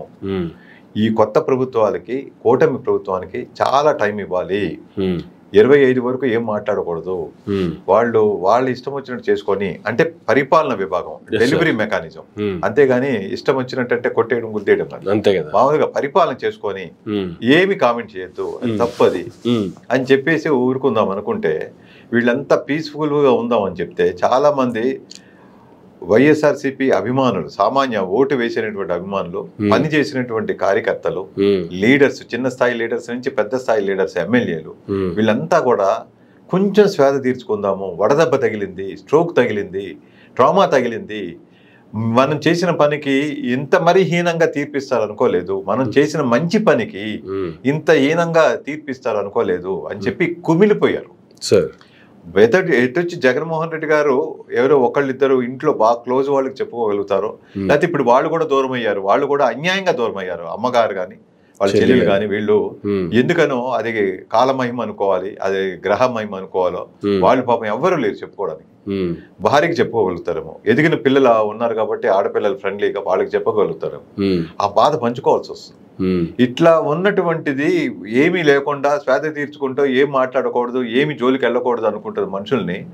రా బయటికి రా అని చెప్పి బాణాలు వేస్తూ, బుల్లెట్లు కాలుస్తూ వాళ్ళని హింసించి, వాళ్ళని హింసించడం అంటే డైరెక్ట్ గా జగన్మోహన్ రెడ్డి గారిని బరబరా లాక్కొచ్చేయకల్లా, ఆయన ప్రేమించే ప్రజల్ని లాక్కొచ్చేస్తే చాలు. కొన్ని ఫ్యామిలీస్ దారుణంగా అటాక్ చేసి, వాళ్ళని ఫిజికల్ గా అసల్ట్ చేసి, కొంతమందిని నరికి చంపేసి రోడ్డు మీదనే ఇన్ని చేస్తూ, ఆ వైఎస్ఆర్సీపీకి సంబంధించినటువంటి కార్యాలయాల్ని ధ్వంసం చేస్తూ, వాళ్ళ ఆ జగన్మోహన్ రెడ్డి తండ్రి అయినటువంటి వైఎస్ రాజశేఖర రెడ్డి, జగన్మోహన్ రెడ్డి తండ్రి గారుగా ఒక ఎత్తు, రాష్ట్రానికి ఎంతో ప్రయోజనం చేసినటువంటి వ్యక్తి, దేశంలోనే ఆదర్శంలో నిలబడేటువంటి లీడర్స్ లో ఎవ్వరు మర్చిపోలేని వ్యక్తి వైఎస్ రాజశేఖర రెడ్డి గారి విగ్రహాలని అటాక్ చేస్తూ ధ్వంసం చేస్తుంటే అది పెద్ద అరాచకమే జరిగింది. అది ఇక ఎంతకాలం అని అప్పటికి జగన్మోహన్ రెడ్డి గారు ఇంకా 1, 2, 3 లెక్క పెట్టుకుంటూ చెప్తాం మేము సైకాలజిస్టులుగా. కోపం ఉన్నప్పుడు యాంగర్ మేనేజ్మెంట్ ఎలా ఉండాలంటే 1, 2, 3 అని అంకెలు లెక్క పెట్టుకోవాలి, లేకపోతే 100 నుంచి బ్యాక్ లెక్క పెట్టాలి. దాంతో డిస్ట్రాక్ట్ అవుతుంది, యాంగర్ గా ఉన్న మైండ్ డిస్ట్రాక్ట్ అవుతుంది. తర్వాత గుర్తుపెట్టుకో, ఇంప్లికేషన్ ఎలా ఉంటాయి, రిపల్కషన్స్ ఎలా ఉంటాయి, విధ్వంసం ఎలా ఉంటుంది, తిరిగి యాంగర్ మేనేజ్మెంట్ కి ఇవన్నీ చెప్తాం. అలాగా వీళ్ళు కొంతమంది ఉన్నప్పటికి కూడా ఇక టైం వచ్చేసినట్టుగా ఇక లాభం లేదని చెప్పి, అయ్యో మొర్రో మేము స్వేద తీర్చుకుంటున్నాం, మాకు రెస్ట్ కావాలి, కామ్నెస్ కావాలి, మీరు చేసుకోండి అని చెప్పి వాళ్ళ జోలికే వెళ్ళలేదు. వెళ్ళని మనుషుల్ని రెచ్చగొట్టి చేస్తూ, ఆ రెడ్ డైరీలో ఎర్ర బుక్ లో రాసిన విధంగా మేము సెటిల్ చేసుకోవాలన్నట్టుగా స్టార్ట్ చేస్తుంటే, ఎవరికి వాళ్లే రెడ్ బుక్లు సొంతంగా రాసుకున్నా కూడా బయటకు తీసి, కామన్ రెడ్ బుక్ కాకుండానే మొన్న ఒక కాంటెస్ట్ లో జగన్మోహన్ రెడ్డి గారు అంటున్నారు, ప్రతి లీడర్ రెడ్ బుక్ రాసుకున్నాడు. పెద్ద లీడర్ ని చూసి, లోకేష్ గారిని చూసి, కింద స్థాయి లీడర్లు కూడా రెడ్ బుక్లు రాశారు. ఆ విలేజ్ లెవెల్లో వాళ్ళ రెడ్ బుక్ వాళ్ళకు ఉంటుంది. చిన్న గ్రామంలో కూడా వాళ్ళు అట్లా చేసుకుంటూ పోతే, మనిషిని నరుక్కుంటూ పోతే, ఆ గవర్నమెంట్ ప్రాపర్టీస్ ని కూడా ధ్వంసం చేసుకుంటూ పోతే, ఇక ఎక్కడుంది? తప్పనిసరిగా మాలాంటి వాళ్ళు బయటికి రావాలి. ఇప్పుడు మీరు 60 మంది ఉండొచ్చు, ఇక్కడ 40 మంది ఉన్నారు. ఈ 40 మంది సహించి గదిలో పెట్టినటువంటి పిల్లికి కూడా కోపం వచ్చి తిరుగుబాటు చేస్తే ఎంత భయంకరంగా ఉంటుందో, ఈ 40 మందిలో చాలా మంది తిరుగుబాటు చేస్తుంటే నా మాట కూడా వినరేమో. ఎందుకంటే కోపంలో ఉన్న మనిషి తల్లిదండ్రుల మాట వినరు, ఎవరి మాట వినరు. చాలా భయంకరంగా ఉంటుంది. వాళ్ళ కోపమే వాళ్ళకి శక్తిని ఇచ్చేస్తుంది, తెగింపుని ఇచ్చేస్తుంది. ప్రాణం అంటే లెక్కలేనితనం వచ్చేస్తుంది. ఎవరికైతే ప్రాణం అంటే లెక్కలేనితనం వస్తుందో వాడు చచ్చిపోవడానికి సిద్ధం 10 మంది అందరికి. అడిగిన మనిషిని ఎంతమందిని తలలు నువ్వు తీసావంటే నువ్వు తీసావు, నేను చచ్చిపోతానని తెలుసు. అలాంటి ధైర్యం వచ్చేసి నరుక్కోవడమే పోతే దాన్ని ఎవరు స్టాప్ చేయలేరు. అప్పుడు ఏపీ హోల్ క్రెడిబిలిటీ ఏమవుతుంది? ఎక్కడో ఇప్పుడు ఈ గత 5 ఏళ్లలో జగన్మోహన్ రెడ్డి గారి పరిపాలనలో ఏపీ క్రెడిబిలిటీ అంచెలంచెలుగా మెట్టుగా ప్రతి మ్యాగజైన్స్ లో, ప్రతి నేషనల్ మ్యాగజైన్స్ లో, డెవలప్మెంట్ లో కానీ, is of business, NITI Aayog reports, అన్ని రిపోర్ట్స్ లో కూడా ప్రతిసారి టాప్ 5 లో ఉంది. టాప్ 5 ర్యాంకుల్లో ఏపీ స్థానం ప్రతి దాంట్లో ఉంది. లేదే లేదు. ఇప్పటికిప్పుడు తెప్పించి మీరు పరిశీలించవచ్చు. అలాంటిది మొత్తం పోయి అసలు ఏపీకి రానంటున్నటువంటి కంట్రీస్ ఉన్నాయట. ఏపీలో ప్రెజెంట్లీ టూరిజం చెయ్యకండి అని చెప్పి నెదర్లాండ్ అనుకుంటాను డిక్లేర్ చేశారు, ఏపీకి వెళ్ళొద్దని. వాళ్ళు ఎప్పటికప్పుడు ఇండికేషన్స్ ఇస్తారు. వాళ్ళు ఏదో పొలిటికల్ కాదు, అపొలిటికల్. వాళ్ళకేం అవసరం లేదు ఏ పార్టీ వచ్చిందంటే. కానీ ఇప్పుడు ఏపీకి వెళ్ళకండి, అన్రెస్ట్ గా ఉంది అని చెప్పి టూరిజం దెబ్బతింటుంటే కదా, రెవెన్యూ దెబ్బతింటుంటే కదా. ఇవన్నీ ఆలోచించుకోవాలండి లీడర్స్. అందుకని చంద్రబాబు గారు లాంటి పెద్ద నాయకులు, గొప్ప గ్రేట్ మేధావులు 14 సంవత్సరాలు సీఎం గా చేసి ప్రతిపక్షంలో ఉండి టోటల్గా ఆయన రాజకీయ జీవితమే 50 సంవత్సరాలే. మాలాంటి వాళ్ళకి మాట్లాడే అర్హత లేదే. మాలాంటి వాళ్ళు అంత పెద్ద మనిషిని విమర్శించేందుకు అసలు భయపడాలి. అటువంటిది ఆయన ఇట్లాంటి రాజకీయాలు చేసి ఆయన స్థాయిని ఎందుకు తగ్గించుకుంటున్నారని మాకు మరణ బాధ వస్తుందండి. చాలా బాధ కలుగుతుంది. ఎప్పుడు గ్రేట్ గా చెప్పుకున్నాం చంద్రబాబు నాయుడు గారు అంటే. మేము చదువుకుంటున్నప్పుడు కానీ, లేకపోతే మేము ఉద్యోగంలో కానీ, వీటిలో కానీ చాలాసార్లు వాదించాను. ఎంత మేధావి ఆయన, నెమ్మదిగా మాట్లాడచ్చు, ఇది పెద్ద స్పీకర్ కాకపోవచ్చు, కానీ ఆయన మాట్లాడే దాంట్లో పాయింట్ ఉంటుంది, చాలా ఇది ఉంటుంది అని చెప్పి. ఎందుకని ఆ క్రెడిబిలిటీ పోగొట్టుకుంటున్నారనే బాధ మాలాంటి వాళ్ళకు ఉంటుంది, తప్పనిసరిగా ఉంటుంది. ఒక శాసనసభ్యులు చేసినటువంటి కామెంట్ కూడా చూసాము. మండలానికి ఒక ఇద్దరినైనా సరే చంపేయాల్సిందే, ప్రతి మండలంలో ఇవి జరగాల్సిందే. శాసనసభ్యులే ఇటువంటి రెచ్చగొట్టేటువంటి మాటలు చెప్తున్నారంటే, ఎలక్షన్ టైంలో ఎలక్షన్లో గెలవడానికి రకరకాల కామెంట్లు చేయొచ్చు, రకరకాల ఆశలు చూపొచ్చు, లేదంటే మేము ఆయన 10 రూపాయలు ఇస్తే మేము 20 రూపాయలు ఇస్తామని చెప్పొచ్చు, ప్రజలను మభ్య పెట్టొచ్చు, గెలవడానికి ఎన్ని ప్రయత్నాలైనా చేయొచ్చు. గెలిచిన తర్వాత కూడా అధికారంలోకి వచ్చిన తర్వాత కూడా పదవిలో ఉండి కూడా ప్రభుత్వాన్ని మేనేజ్ చేయాల్సినటువంటి పరిస్థితుల్లో, రాష్ట్రాన్ని అంతని సుభిక్షంగా పరిపాలించాల్సినటువంటి పరిస్థితుల్లో ఇటువంటి కామెంట్లు చేస్తున్నటువంటి వీళ్ళ మైండ్ సెట్ ఎలా ఉంటుంది సార్? అసలు ఇలాంటి మాటలు మాట్లాడాలంటే, అంటే ఓడిపోయిన వాళ్ళు చేసే బాధలో, వాళ్ళు ఓడిపోయిన బాధలో మాట్లాడారు అనుకుని కొట్టేయచ్చు. కానీ వీళ్ళు గెలిచి ఉండి అధికారంలో ఉండి ఒక శాసనసభ్యుడిగా ఉండి ఇటువంటి కామెంట్లు చేస్తే ఎట్లా చూడాల్సింది? ఖచ్చితంగా బాధపడవలసిన విషయమేనండి. ఎందుకంటే వాళ్ళ రోల్ వాళ్ళకి తెలియట్లా. వాళ్ళు యాక్చువల్గా వాళ్ళకు ఒక గురువు ఉంటే గురువు దగ్గరికి వెళ్ళి కూర్చోవాలి, లేకపోతే గూగుల్ సెర్చ్లో చూడాలి. What is MLA, what is the role of MLA, what is the objective of the MLA, what is the expected behaviour of the MLA. అసలు ఎమ్మెల్యేలు అనేది అసలు దేశ నిర్మాణానికే చాలా ఇంపార్టెంట్ అండి. స్టేట్ అసెంబ్లీలో కూర్చుని వాళ్ళు చట్టాలు చేస్తే దానికి తర్జన భర్జనలు చేసి అప్రూవల్ చేసేటువంటి వాళ్ళు, అందరూ కలిపి చట్టాలు చేసేటువంటి బాధ్యత ఉంది వాళ్ళకి. ఆ చట్టాలని అమలు చేయవలసినటువంటి బాధ్యత ఉంది, ఫెయిర్నెస్ ఉంది. ఓడిపోవచ్చు, గెలిపోవటంలో అందరికీ ఉంటాయండి. జగన్మోహన్ రెడ్డి గారు ఏం గ్రేట్ కాదు, చంద్రబాబు నాయుడు గారు కూడా గ్రేట్ కాదు, దేవుడు కాదు, లోకేష్ కూడా గ్రేట్ కాదు, ఇక పవన్ కళ్యాణ్ కూడా ఎవరు కాదండి. ఎవరు 100% పర్ఫెక్ట్ కాదు. గెలుపు ఓటములు ఎప్పటికీ ఉంటాయి. జగన్మోహన్ రెడ్డి గారికి కూడా నాకు నెక్స్ట్ అంతా గెలిపే 20 ఏళ్ళు నేను చెప్పలేము. వాళ్ళు అనుకున్నారు కానీ మాలాంటి వాళ్ళు అలా వెరవేయకూడదు, అట్లా ఉండకూడదు, మధ్యలో ఓటమి అవ్వచ్చు అని చెప్పి ఏదో కారణంగా ఇప్పుడు అవ్వలేదా? ఎవరికి అంత కాన్ఫిడెన్స్ ఉండదు. కానీ ఒకటి మాత్రం నిజాయితీగా, ఇది ఈ ప్రజాస్వామ్యం మనం చచ్చిపోయిన తరతరాలు నిలిచిపోవాలి. మనం దేశానికి అన్యాయం చేయకూడదు. ప్రాణాలకు తెగించి సిపాయిలు పోరాడుతున్నారు, బోర్డర్ లో దేశాన్ని రక్షిస్తున్నారు, టెర్రరిస్టుల నుంచి రక్షిస్తున్నారు, పొరుగు దేశాల నుంచి రక్షిస్తున్నారే. మనం ఇక్కడ ఉండి చేసేటువంటి ప్రతి చట్టాలు వాళ్ళకి సపోర్ట్గా ఉండాలి. ఇక్కడే అలజడి సృష్టించి దేశ ద్రోహం చేస్తుంటే, అసలు విలేజ్ ద్రోహం చేస్తుంటేనే దేశ ద్రోహం చేసినట్టు. అంటే విలేజ్ లెవెల్లో ఆ దేశ ద్రోహం చేస్తున్నానంటే వాడు town level, district level, state level ఇట్లాగా ఉంటుంది. అందుకని చెప్పి బీయింగ్ ఏ ఇండియన్ సిటిజన్, భారతదేశ పౌరుడుగా నాకు ఒక ఎమ్మెల్యేగా వీళ్ళు ఎన్నుకున్నారు, గుర్తింపించారు. నేను ప్రతిపక్షంలో ఉన్నాను లేకపోతే అధికార పక్షంలో ఉన్నాను అనవసరం. ఎమ్మెల్యేగా నాకు ఓటు వేసిన వాళ్ళు, ఓటు వేయని వాళ్ళు కూడా నా నియోజకవర్గంలో ఉన్నటువంటి 2 లక్షల మందో, 4 లక్షల మందో, 5 లక్షల మందో ప్రజలకి నేను జవాబుదారీ. వాళ్ళ శ్రేయోభిలాషగా నేను ఉండాలి. ఏదైతే గవర్నమెంట్ అలోకేషన్ ఉందో ఫండ్స్, వాళ్ళ అభివృద్ధికి వాళ్ళ వెల్ఫేర్కి చెందే విధంగా నేను ఖర్చు పెట్టాలి, నేను వాళ్ళ కోసం ఫైట్ చేయాలి, వాళ్ళ దృష్టికి తీసుకెళ్ళాలి. ఫైటింగ్ అంటే బూతులు తిట్టడం, అటాక్ చేయడం కాదు, పద్ధతిగా చక్కగా కమ్యూనికేట్ చేయాలి. Verbal communication, in return communication చేయాలి. ఇది చక్కగా నేను మాట్లాడే అవకాశం కోసం స్పీకర్ని అడగాలి, నేను మాట్లాడాలి, ఇట్లా అనుకోవాలి తప్పించి వాళ్ళు మళ్ళీ గెలవచ్చు గెలవకపోవచ్చు. లేదు నేను భయభ్రాంతులు చేసి నేను పెద్ద విలన్ అంటే నేను అసలు బయటకు వస్తేనే నా కారు బయటకు వస్తేనే వణికిపోవాలి జనాలు, అసలు కనీసం నాకు ఎదురు పడకూడదు. కొన్ని సినిమాల్లో చూస్తూ ఉంటారు గ్రామ పెద్ద విలను బయటకు వస్తే గుడిసెల్లోకి వెళ్ళిపోతూ ఉంటారు భయపడి. అదే ఇది ఇద్దరు ముగ్గురు చంపేటప్పటికి ఆ రౌడీ గౌక్కని వచ్చేటప్పటికి అందరూ భయపడతారు, పోలీసులు కూడా భయపడతారు. ఎందుకో నన్ను పోటీస్తే మళ్ళీ మా డిపార్ట్మెంట్ నాకు అన్నుండదని. అందుకే కదా పోలీసులు భయపడి అక్కడ ఒక ఎస్ఐ ఇద్దరు కానిస్టేబుల్ వెళ్తేనే కదా అక్కడ చంపేసింది. ఒక అతన్ని పోలీస్ స్టేషన్కి వెళ్ళిపో, నువ్వు నీకు రక్షణ ఇవ్వలేదని స్వయంగా ఎస్ఐ గారే చెప్పేశారంట. చూడండి మరి ఏ స్థితిలో ఉందో. మరి ఇవన్నీ దేనికి ఇండికేషన్ అండి? ఈ సమాచారాలు తెలియవా చెప్పండి? అది బహుశా ఈనాడు రాయకపోవచ్చు, ఏబిఎన్ ఆంధ్రజ్యోతి లాంటి వాళ్ళు రాయకపోవచ్చు, కానీ అట్లా రాసే పత్రికలు ఉన్నాయి కదా, అలా ఇచ్చే ఛానల్స్ ఉన్నాయి కదా. ప్రతి ఐఫోన్ ఉన్నవాడు, మామూలు స్మార్ట్ ఫోన్ ఉన్న ప్రతి వాడు కెమెరాతో తీసేస్తున్నాడు కదా, రికార్డ్ చేస్తున్నాడు కదా, యూట్యూబ్ లో పెడుతున్నాడు కదా సత్యాల్ని, నగ్న సత్యాల్ని.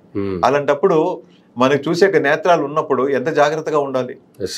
ఒకటండి, ఆదర్శంగా ఉంటేనే ఆ లీడర్స్ కి మీరు పెట్టకపోయినా మీరు ఛాయ్ కూడా ఇప్పియక్కర్లేదు మీ కింద పనిచేసేటువంటి కార్యకర్తలకి.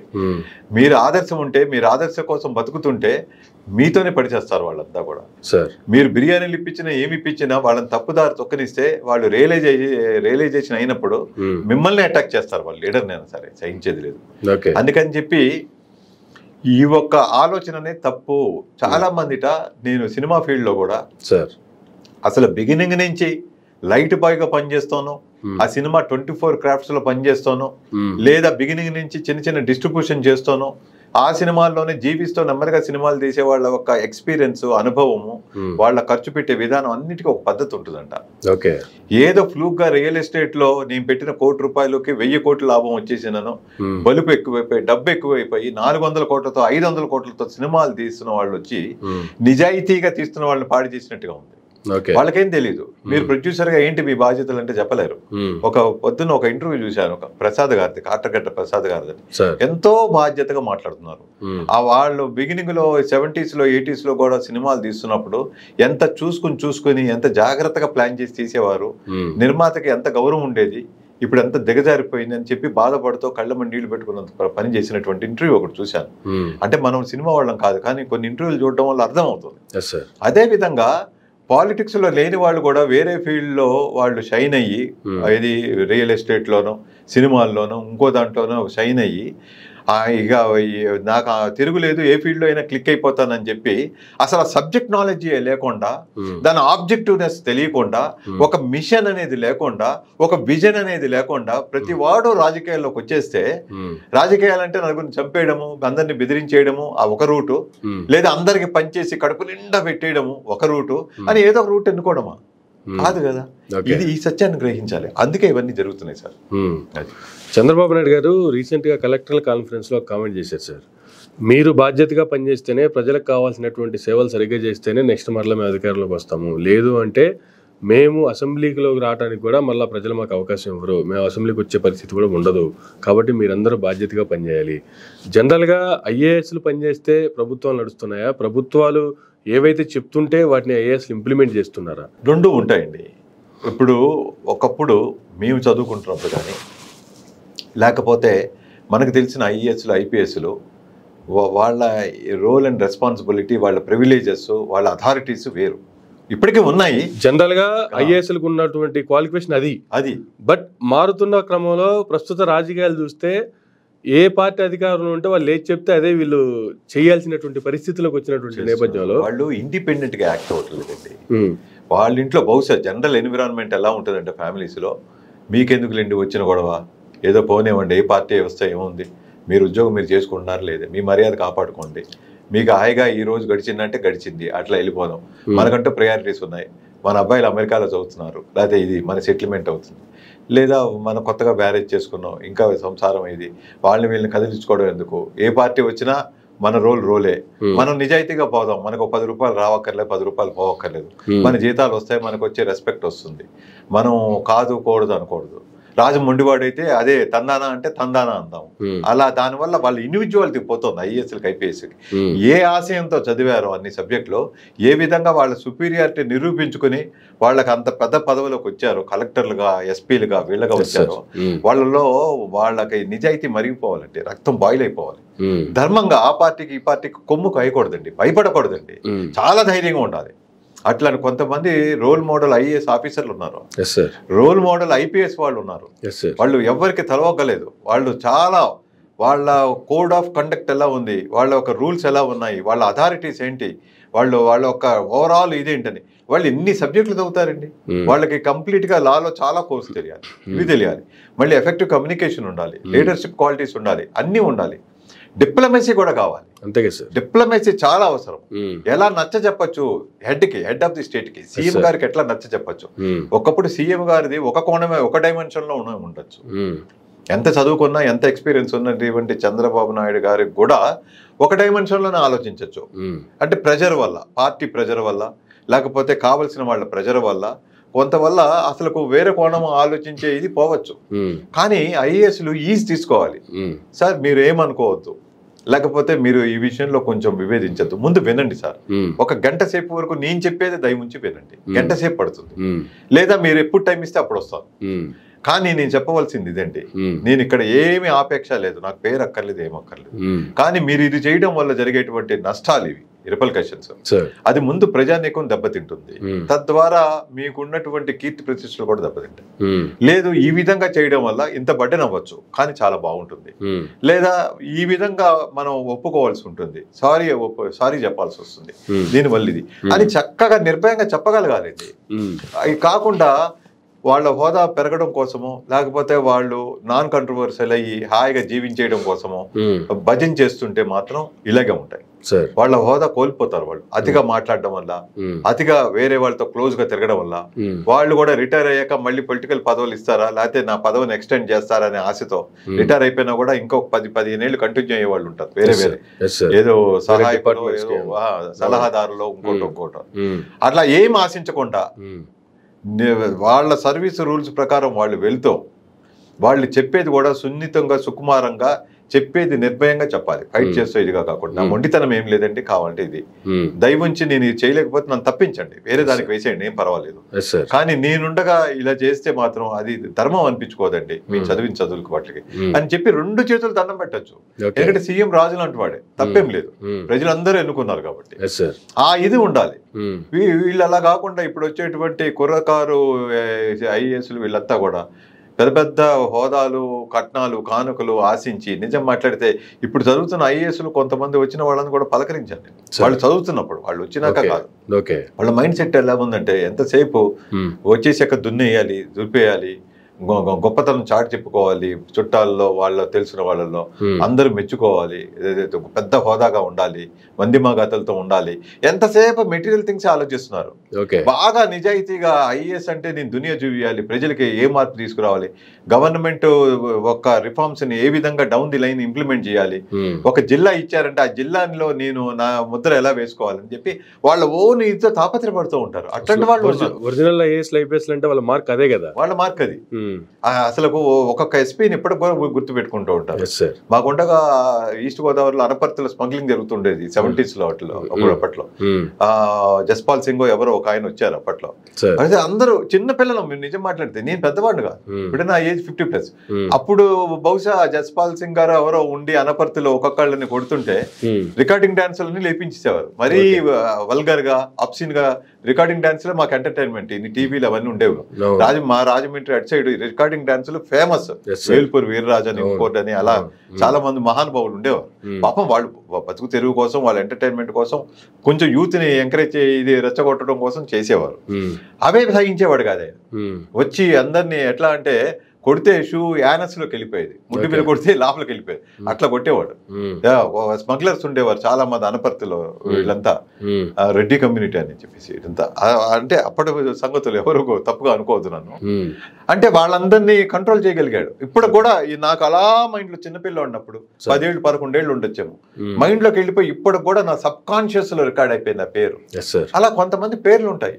ఇక్కడ ఐఏఎస్ లో ఐవి సుబ్బారావు గారి పేరు చెప్తారు ఉంటారు, ఎంత మహానుభావుడు అంటారు. ఎప్పుడు ఆయన పేచీకి వెళ్ళినా కూడా చాలా చక్కటి ఏదో టెంపుల్కి వచ్చినట్టుగా ఉంటుంది. నేను 2-3 సార్లు వెళ్ళడం జరిగింది.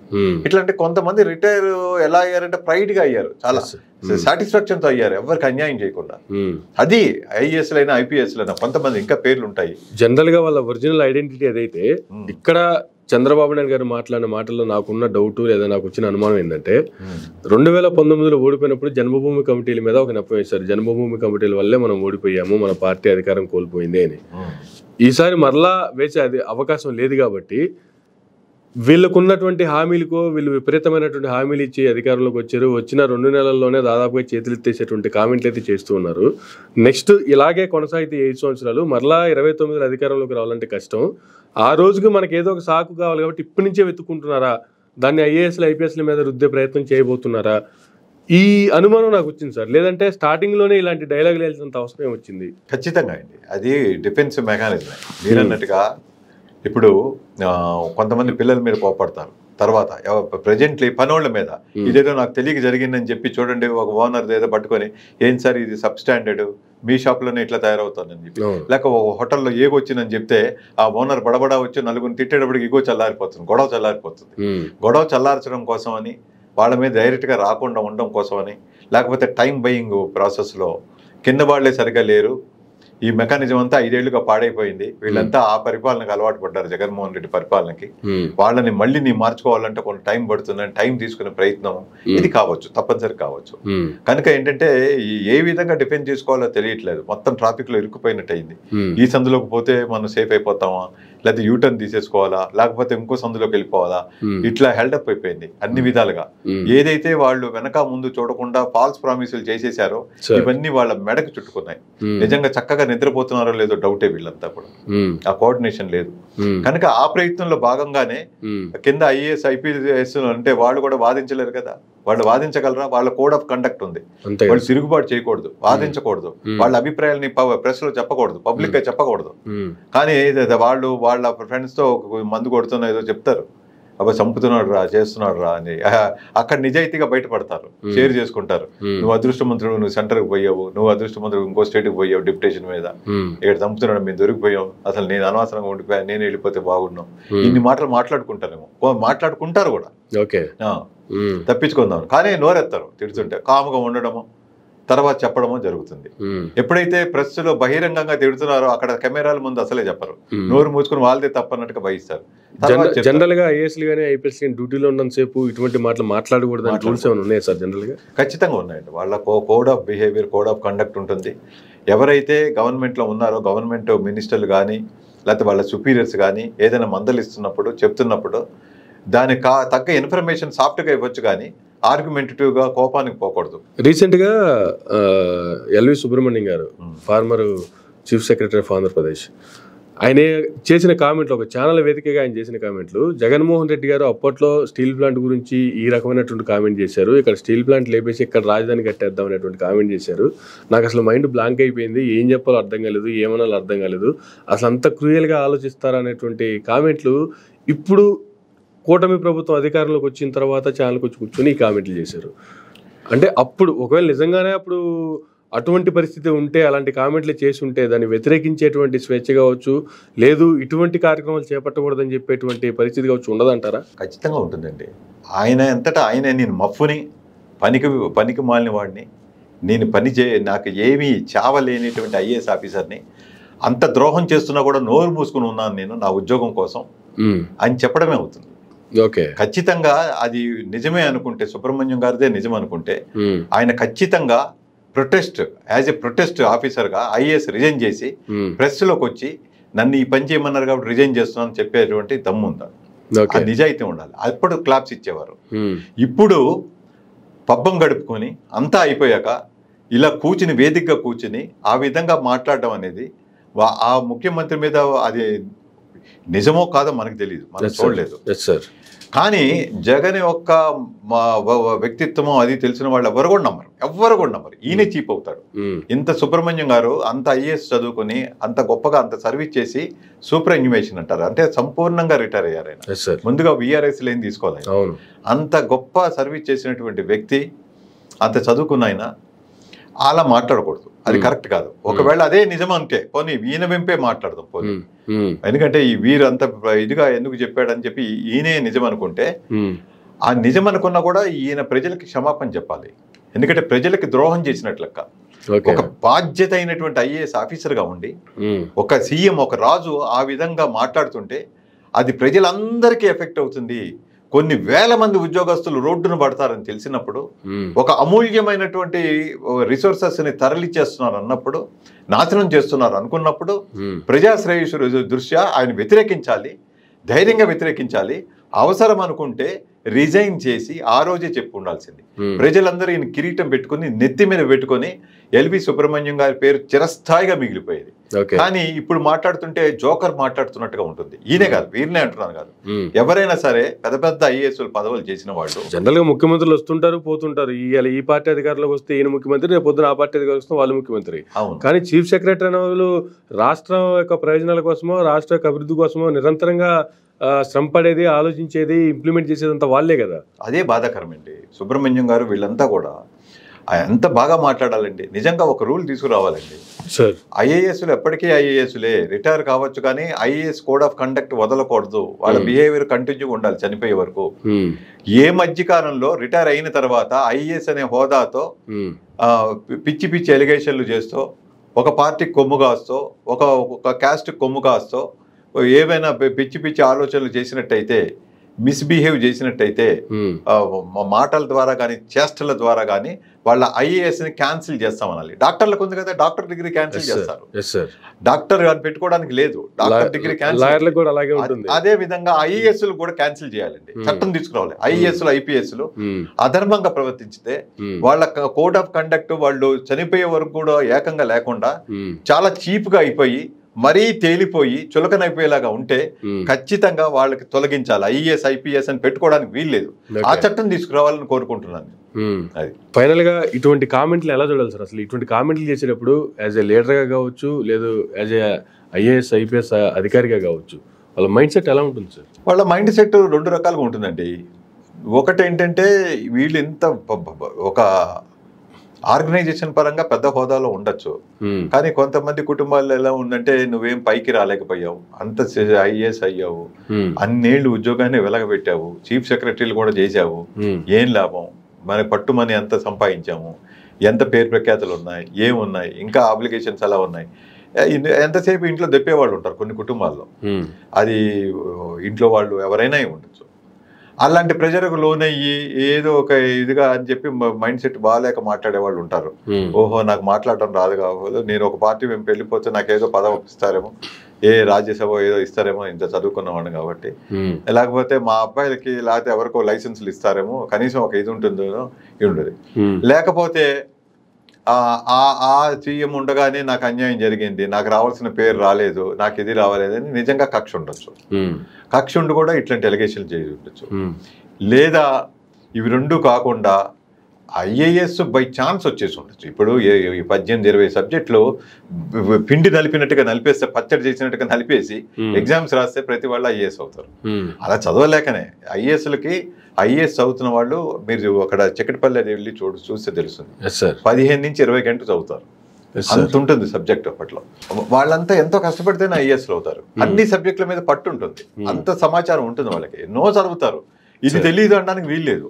ప్లస్ IASగా చేస్తున్నప్పుడు డిస్ట్రిక్ట్ కలెక్టర్గా, జాయింట్ కలెక్టర్గా, డిస్ట్రిక్ట్ కలెక్టర్గా, ఇంకా ఇతర సెక్రటరీస్గా ఇలా చేస్తున్నప్పుడు వాళ్ళకి రోజు నేర్చుకోవడమే, రోజు ఎక్స్పీరియన్స్ అవ్వడమే. కనుక వాళ్ళకి అనంతమైనటువంటి విజ్ఞానం ఉంటుంది, నాలెడ్జ్ ఉంటుంది, కర్తవ్యం ఉంటుంది, బాధ్యతలు తెలుసు, రూల్స్ తెలుసు, అన్ని తెలుసు. అలా తెలిసిన వాళ్ళు ఎలా ఉండాలండి?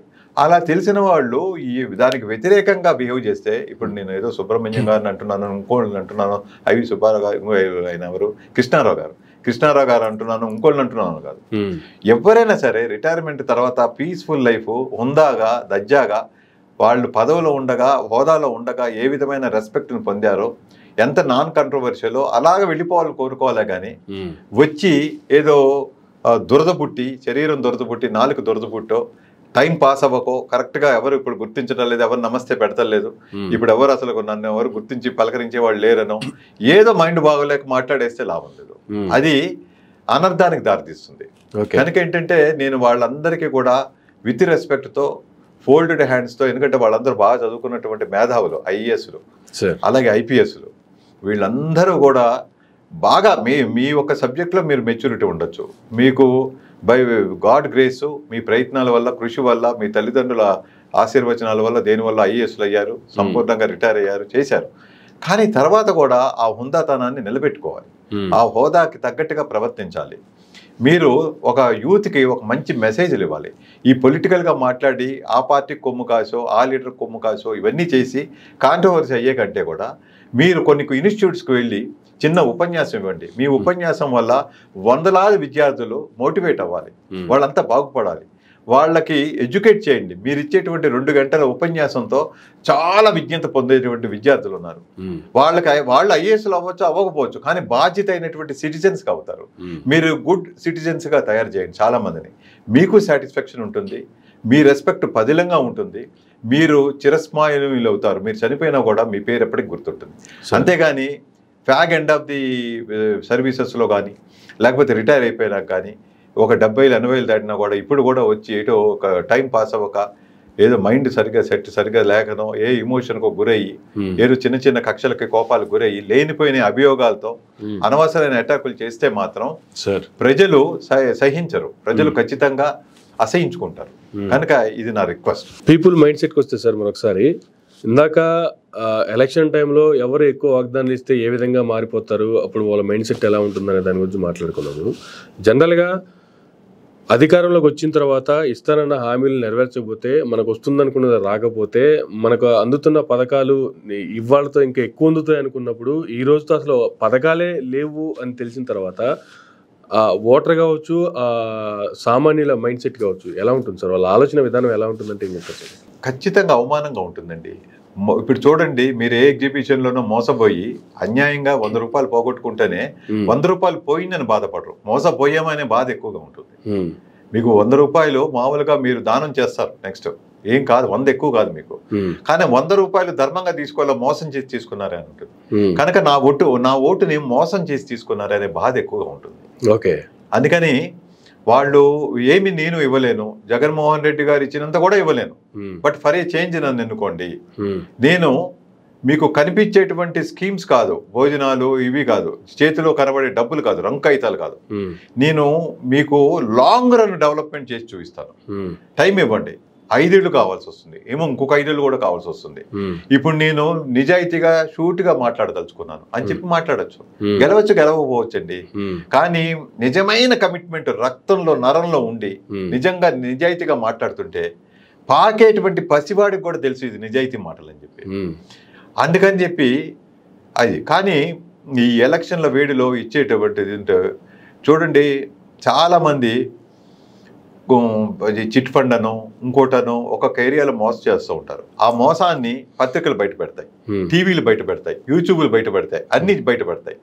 అయ్యో ఇలానా అని చెప్పి ఒక 6 నెలల తర్వాత అదే ప్లేస్లో మళ్ళీ మోసపోతారు. అంటే ఈ మోసం చేసిన వాడు డికాన్ ఎత్తేసి ఇంకో చోట మోసం చేస్తూ ఉంటాడు, ఇంకో చోట స్కీములు పెడతాడు. మీరు 10 లక్షలు కట్టండి 10 కోట్లు ఇచ్చేస్తాం అంటాడు. వాళ్ళ పనే మోసం చేయడం, మోసం చేయడం.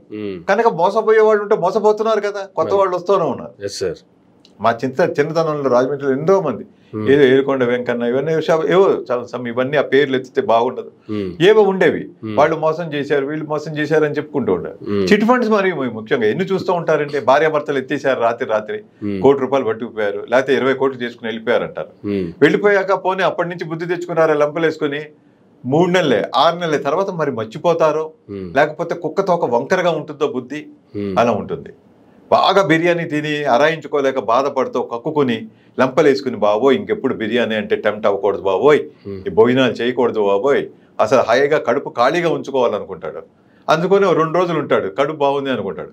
3వ రోజు ఆ వాసనలు చూసి టెంప్ట్ అయ్యి మళ్ళీ తింటాడు, మళ్ళీ కప్పుకుంటాడు. ఇవన్నీ బిర్యానీ అంటే నాకు మాట గుర్తొచ్చింది. రీసెంట్ గా జగన్మోహన్ రెడ్డి గారు కూడా కామెంట్ చేశారు. జగన్మోహన్ రెడ్డి అనే వ్యక్తి పలావ్ పెడుతున్నాడు, ఇప్పుడు చంద్రబాబు నాయుడు అనే వ్యక్తి వచ్చి బిర్యానీ పెడతాడంటే ప్రజలందరూ బిర్యానీకి మొగ్గు చూపారు, ఇప్పుడు బిర్యానీ లేదు, పలావ్ లేదు, ఏమీ లేకుండా పోయింది అనేటువంటి కామెంట్ చేశారు. అదే ఆయన సింపుల్ వర్డ్స్ లో ఒక సామాన్య ప్రజలకి, చదువు సంజలు కూడా లేకుండా అమాయకంగా నమ్మి ఓటేసినటువంటి ప్రజలకి అందేలాగా చెప్పడం కోసం. కానీ అది ఆయన అన్నది ఏంటంటే, ఉన్నది పోయింది లేనిది పోయింది కదా, ఆకాశంలో మబ్బుల్ని చూసి ఖచ్చితంగా వర్షం వస్తుంది, ఫ్రెష్ నీళ్లు పట్టుకోవచ్చు అని చెప్పి బిందెలో నీళ్లు వలకపోసే వాళ్ళు చాలా మంది ఉంటారు. కానీ తర్వాత మబ్బులు ఎగిరిపోతాయి, వర్షము రాదు, ఉన్న నీళ్లు వంపేసినట్టు అవుతుంది. నల్లా ఖచ్చితంగా ఈ రోజు వస్తుందని తెలుసుండి నీళ్లు వంపేసే వాళ్ళు ఉంటారు, ఫ్రెష్ గా పట్టుకుందామని. లేదు నల్లా వచ్చినాక చూసి పట్టుకుందామని తెలివితేటలు ఉంటాయి కొంతమందికి. లేదు ఈ నీళ్లను కూడా పారబోయకుండా స్పేర్గా పట్టుకుందాం అనుకుంటారు. ఎన్ని రకాలుగా ఆలోచిస్తారు చూడండి. ఎవరో వెనక ముందు ఆవేశంతో చూడకుండా గబుక్కని ఉన్నది ఖర్చు పెట్టేసేవాళ్ళు, అలా దూకుడుగా కన్క్లూజన్ లేకుండా వేసేసేవాళ్ళు, ఎవరో చెప్పేశారని తట్టి భుజం మీద ఇలా అన్నారని దూకేసేవాళ్ళు ఉంటారు. వీళ్ళందరూ అన్యాయం అయిపోతారు. అందుకని ఆలోచన కావాలి, సగటు ఓటర్కి ఎప్పుడు ఆలోచన కావాలి, రేషనాలిటీ కావాలి, ఇమోషన్ ఉండకూడదు. నాకు జగన్మోహన్ రెడ్డి గారు అంటే చాలా ఇష్టం, వాళ్ళ నాన్న అంటే ఇష్టం, అందుకని జగన్మోహన్ రెడ్డి గారికి వేసా. నాకు చంద్రబాబు నాయుడు గారు అంటే చాలా ఇష్టము, ఎందుకంటే మా పెద్దన్నయ్యకి ఉద్యోగం వచ్చింది ఆయన వల్ల ఐటీలో, ఆయన ఉండబట్టే కదా ఏదో వచ్చింది. ఆయన డైరెక్ట్గా ఇప్పించలేకపోవచ్చు, అసలు ఐటీ కంపెనీలు వచ్చినాక కదా నాకు ఉద్యోగం వచ్చింది అనే విశ్వాసం కొద్ది ఇప్పుడు వేయకూడదు, అప్పుడు కరెక్ట్ అయి ఉండొచ్చు. అలాగే లోకేష్ బాబు అంటే మా చంద్రబాబు నాయుడు గారి అబ్బాయి, ఇంకేంటి ఆ అబ్బాయి కొంచెం మాట్లాడలేకపోయినా సరిగ్గా మాట్లాడలేకపోయినా పర్వాలేదు, అన్ని చెల్లుబాటే, ఆయన బాబు గారు అని చెప్పి వేశారు అనుకోండి, ఇలాగా ఉంటుంది. పవన్ కళ్యాణ్ గారు అసలు సినిమాలో అంటే చాలు, అసలు బ్రహ్మాండంగా ఉంటుంది, జుట్టు ఎగరేస్తుంటే ఆ స్టైలే వేరప్ప అని చెప్పి ఓట్లు వేసారు అనుకోండి, ఇట్లాగే ఉంటుంది. కనుక ఏంటంటే రేషనాలిటీ కావాలి, ఆ ఇమోషన్స్, ఆ లవ్ అండ్ ఎఫెక్షన్ పరిధులు ఉంటాయి సార్. అందుకని బాధ్యత అయిన తల్లిదండ్రులు కొడుకుని ఎంత ప్రేమించినా, తల్లిదండ్రులు పిల్లల్ని ఎంత ప్రేమించినా, మెచ్చుకునే చోట మెచ్చుకుంటారు, తిట్టే చోట తిడతారు, మందలించే చోట మందలిస్తారు, ట్రైన్ చేసే చోట ట్రైన్ చేస్తారు. అన్ని చోట్ల ఒకే తీరుండు. అదేవిధంగా ప్రజలు కూడా వాళ్ళ ఒక లీడర్స్ని చూడాలి తప్పించి, ఉమ్మేసుకోవడానికి డస్ట్బిన్ లేదు ఏంటంటే, సార్ ఇందులో వేసేయండి సార్, నా చేతిలో వేసేయండి సార్, పర్లేదు మీ ఉమ్ము పడుతుంది అనేటువంటి ఇది ఉండకూడదు. చాలా మంది సెలబ్రిటీస్ కి, ముఖ్యంగా పెద్ద పెద్ద హీరోలకి వాళ్ళని టచ్ చేస్తే చాలు పరవశించిపోవడము, ఏదో ముట్టేసుకున్నా, పెద్ద దేవుణ్ణి ముట్టుకున్నా అన్నట్టు, ఇవన్నీ మైండ్ సెట్స్ మారకపోతే మాత్రం ఎందుకు పనికిరాని వాళ్ళుగా పోతారు. వాళ్ళకి తిండి తిప్పలు కూడా ఉండవు. వాళ్ళకి ఒక ఏజ్ వచ్చి రియలైజ్ అయ్యేటప్పటికి వాళ్ళకి నీడ ఉండదు, నిలవ నీడ ఉండదు, తిండి ఉండదు, ఏమి ఉండదు, అందరు అసహించుకుంటారు. కనుక ఏంటంటే యూత్కి ఎక్కువగా చెప్తానండి, ఎవరి ఫేవరెట్లు అయినా, హీరోల ఫేవరెట్లు కానీ, రాజకీయ నాయకుల ఫేవరెట్లు కానీ, ముందు వాళ్ళ ఇల్లుని చూసుకోండి, వాళ్ళని చూసుకోండి, బ్లైండ్ గా ఫేవరెట్లుగా తిరగకండి, టైం వేస్ట్ చేసుకోకండి, చక్కగా చదువుకోండి. మీరు రాజకీయాల్లో ఉంటే దానికి ఒక టైం గా తీసుకోవాలి, ఒక ప్రొఫెషన్ గా తీసుకోవాలి, పద్ధతిగా ఉండాలి. దానివల్ల రాజకీయం వల్ల ఏం లాభం రాదు అనుకుని వెళ్ళాలి. కొంచెం మీకు డబ్బులు ఇచ్చే సపోర్టు, మీకు ఒక స్థిర ఆస్తి అవన్నీ ఉంటే ప్రజాసేవ నిజంగా చేద్దామని వెళ్ళాలి తప్పించి ప్రజల పేరు చెప్పి అర్నింగ్ చేసుకుందామని వెళ్తే మాత్రం ఇలాగే ఉంటుంది అన్నమాట పరిస్థితి.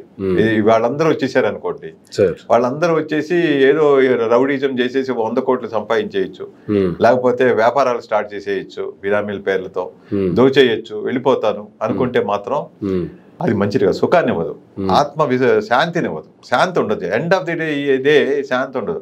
అకార మరణాలు కానీ, చంపబడడం కానీ, చచ్చిపోవడం కానీ, లేకపోతే హెల్త్ టోటల్ గా పాడు చేసుకోవడం కానీ, లేకపోతే ఏదో తెలియని భ్రమలు దయ్యాలుగా పట్టి పీడిస్తున్నట్టుగా కానీ, పాప భీతితో కొట్టుకు చావడం కానీ, తర్వాత చేసిన పాపాలకి అట్లా మనశ్శాంతి లేకుండా అయిపోతారు. మనశ్శాంతి కరువు అయిపోతుంది వీళ్ళకి. కనుక క్వాలిటీ ఆఫ్ లైఫ్ ఉండదు వీళ్ళకి. జనరల్గా చూసుకుంటే సార్, ఒక రాష్ట్రం ఏ పార్టీ అధికారంలోకి వచ్చినా రాష్ట్రం బాగుపడాలి, రాష్ట్రాన్ని బాగు చేయాలి, ప్రజల్ని బిలో పావర్టీ నుంచి వాళ్ళని కొంచెం ధనికుల్ని చేయాలి. ఇదే అధికారంలోకి రావాలనుకున్నప్పుడు వాళ్ళ మైండ్ సెట్ ఇలాగే ఉంటుంది. అధికారంలోకి వచ్చిన తర్వాత రాష్ట్రాన్ని ఏ విధంగా డెవలప్ చేయాలి, రాష్ట్రం డెవలప్ అయితే దేశంలోనే మన రాష్ట్రం ఒక ప్రైడ్గా ఉండాలనేటువంటిదే ఆలోచన చేస్తూ ఉంటారు. గత టర్మ్లో జగన్మోహన్ రెడ్డి గారి టర్మ్లో చూసుకుంటే రాష్ట్రాన్ని ఇంతకుముందు మీరు కూడా చెప్పారు, ఏ దీనిలో తీసుకున్నా కూడా టాప్ 5లో మన ఆంధ్రప్రదేశ్ రాష్ట్రం ఉంది అనేసి. సో అటువంటి రేంజ్లో రాష్ట్రాన్ని తీసుకొచ్చి పెట్టి రాష్ట్రం అంతటా చూసుకున్నా కూడా డెవలప్మెంట్ విధానంలో చూసుకున్నా కూడా ఏదైనా ఓవర్ నైట్లోనో లేకపోతే ఒక టర్మ్లోనో అన్ని బిల్డింగ్ లేచిపోవాలి రావాలి అంతా ఒకేసారి జరగాలంటే ఎవరికైనా అటు చంద్రబాబు నాయుడు గారికైనా ఇటు జగన్మోహన్ రెడ్డి గారికైనా గతంలో రాజశేఖర రెడ్డి గారికైనా ఈవెన్ ఎన్టీఆర్ గారికైనా ఎవరికైనా ఓవర్ పీరియడ్లో జరిగేటువంటిది కాదు కదా అభివృద్ధి అనేది. కానీ ఎన్నో అభివృద్ధి పనులకి శంకుస్థాపన చేయడం కావచ్చు, కొన్ని వర్కులు కంప్లీట్ అవ్వడం కావచ్చు, కొన్ని అండర్ కన్స్ట్రక్షన్లో ఉండటం కావచ్చు, పోర్టులు చూసుకున్నా, హార్బర్ చూసుకున్నా, ఫిషింగ్ హార్బర్లు చూసుకున్నా, మెడికల్ కాలేజీలు చూసుకున్నా, లేదు ప్రతి విలేజ్లోకి పోతే ఒక విలేజ్ సెక్రటేరియట్ కావచ్చు, ఒక ఆర్బీకే సెంటర్ కావచ్చు, లేదు ఒక హెల్త్ క్లినిక్ కావచ్చు, ఇలా ప్రతిదీ డెవలప్ పోతున్నటువంటి క్రమంలో అసలు రాష్ట్రాన్ని సర్వనాశనం చేసి పడేశారు అనేటువంటి కామెంట్లు ఎక్కువగా వినిపిస్తున్నాయి. కానీ రాష్ట్రం యొక్క డెవలప్మెంట్ ఎక్కడ వినిపించట్లేదు, కనిపిస్తున్న డెవలప్మెంట్ కూడా ఎవరు దాని గురించి మాట్లాడట్లేదు. ఎట్లా సార్ అసలు ఈ పరిస్థితిని ఎలా చూడాలి సార్? అసలు ఇప్పుడు ఒకటండి, రోగానికి ఔషధం ఇస్తూ ఇదివరకు డాక్టర్లే డిస్పెన్స్ చేసేవారు. ఆయుర్వేదిక్ దాంట్లో అయితే వాళ్లే నూరి కలిపి ఇస్తారు. ఇచ్చినప్పుడు ఇది వేసుకో అని చెప్పడం వేరు, ఇది ఎందుకు వేసుకోవాలి, ఎట్లా వేసుకోవాలి అని వివరించి ఎడ్యుకేట్ చేసి ఇవ్వడం వేరు. అది లోపించిందేమో అనిపిస్తుంది. ఓకే, మంచి పనులు చేయడమే కాదండి, మార్కెటింగ్ చేసుకోగలగాలి. యూఎస్పీస్ అంటారు, యూనిక్ సెల్లింగ్ ప్రపోజిషన్స్ అంటారు. అందుకని ఎవరికైనా సరే ఒక వింగ్ ఉండాలి. ప్రతి మంచి పనికి ఒక ప్రజెంట్ చేసేవాళ్ళు కావాలి. కనుక ఏంటంటే దానివల్ల ప్రజలకు కూడా తెలిసి రావాలి.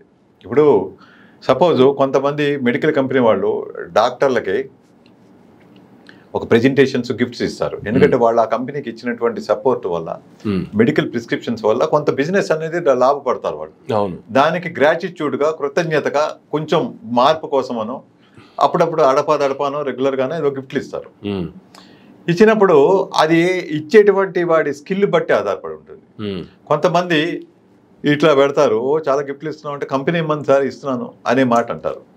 కొంతమంది చాలా బాగా గుర్తించారండి, నాకు అసలు మీరు తిరిగి గిఫ్ట్లు ఇచ్చినట్టుగా ఉంది, మీరు ఇది గుర్తించారు, మా కంపెనీ ఇస్తోందని చెప్పి 4 మంచి మాటలు చెప్పి చాలా గొప్పగా అది తీసుకునే వాళ్ళకి ఇచ్చిన వాళ్ళకి ఇద్దరికి సాటిస్ఫాక్షన్, ఒక ఘనత దొరికేలాగా ప్రజెంట్ చేసేవాళ్ళు ఉంటారు. కొంతమంది జస్ట్ డెలివరీ, కొరియర్ బాయ్ లా డెలివరీ చేసేవాళ్ళు ఉంటారు. అర్థమవుతారా?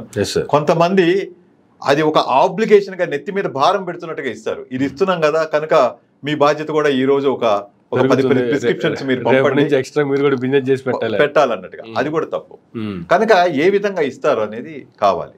అదే విధంగా ఈ జగన్మోహన్ రెడ్డి గారి గవర్నమెంట్ వైసీపీ చేసింది కరెక్టే.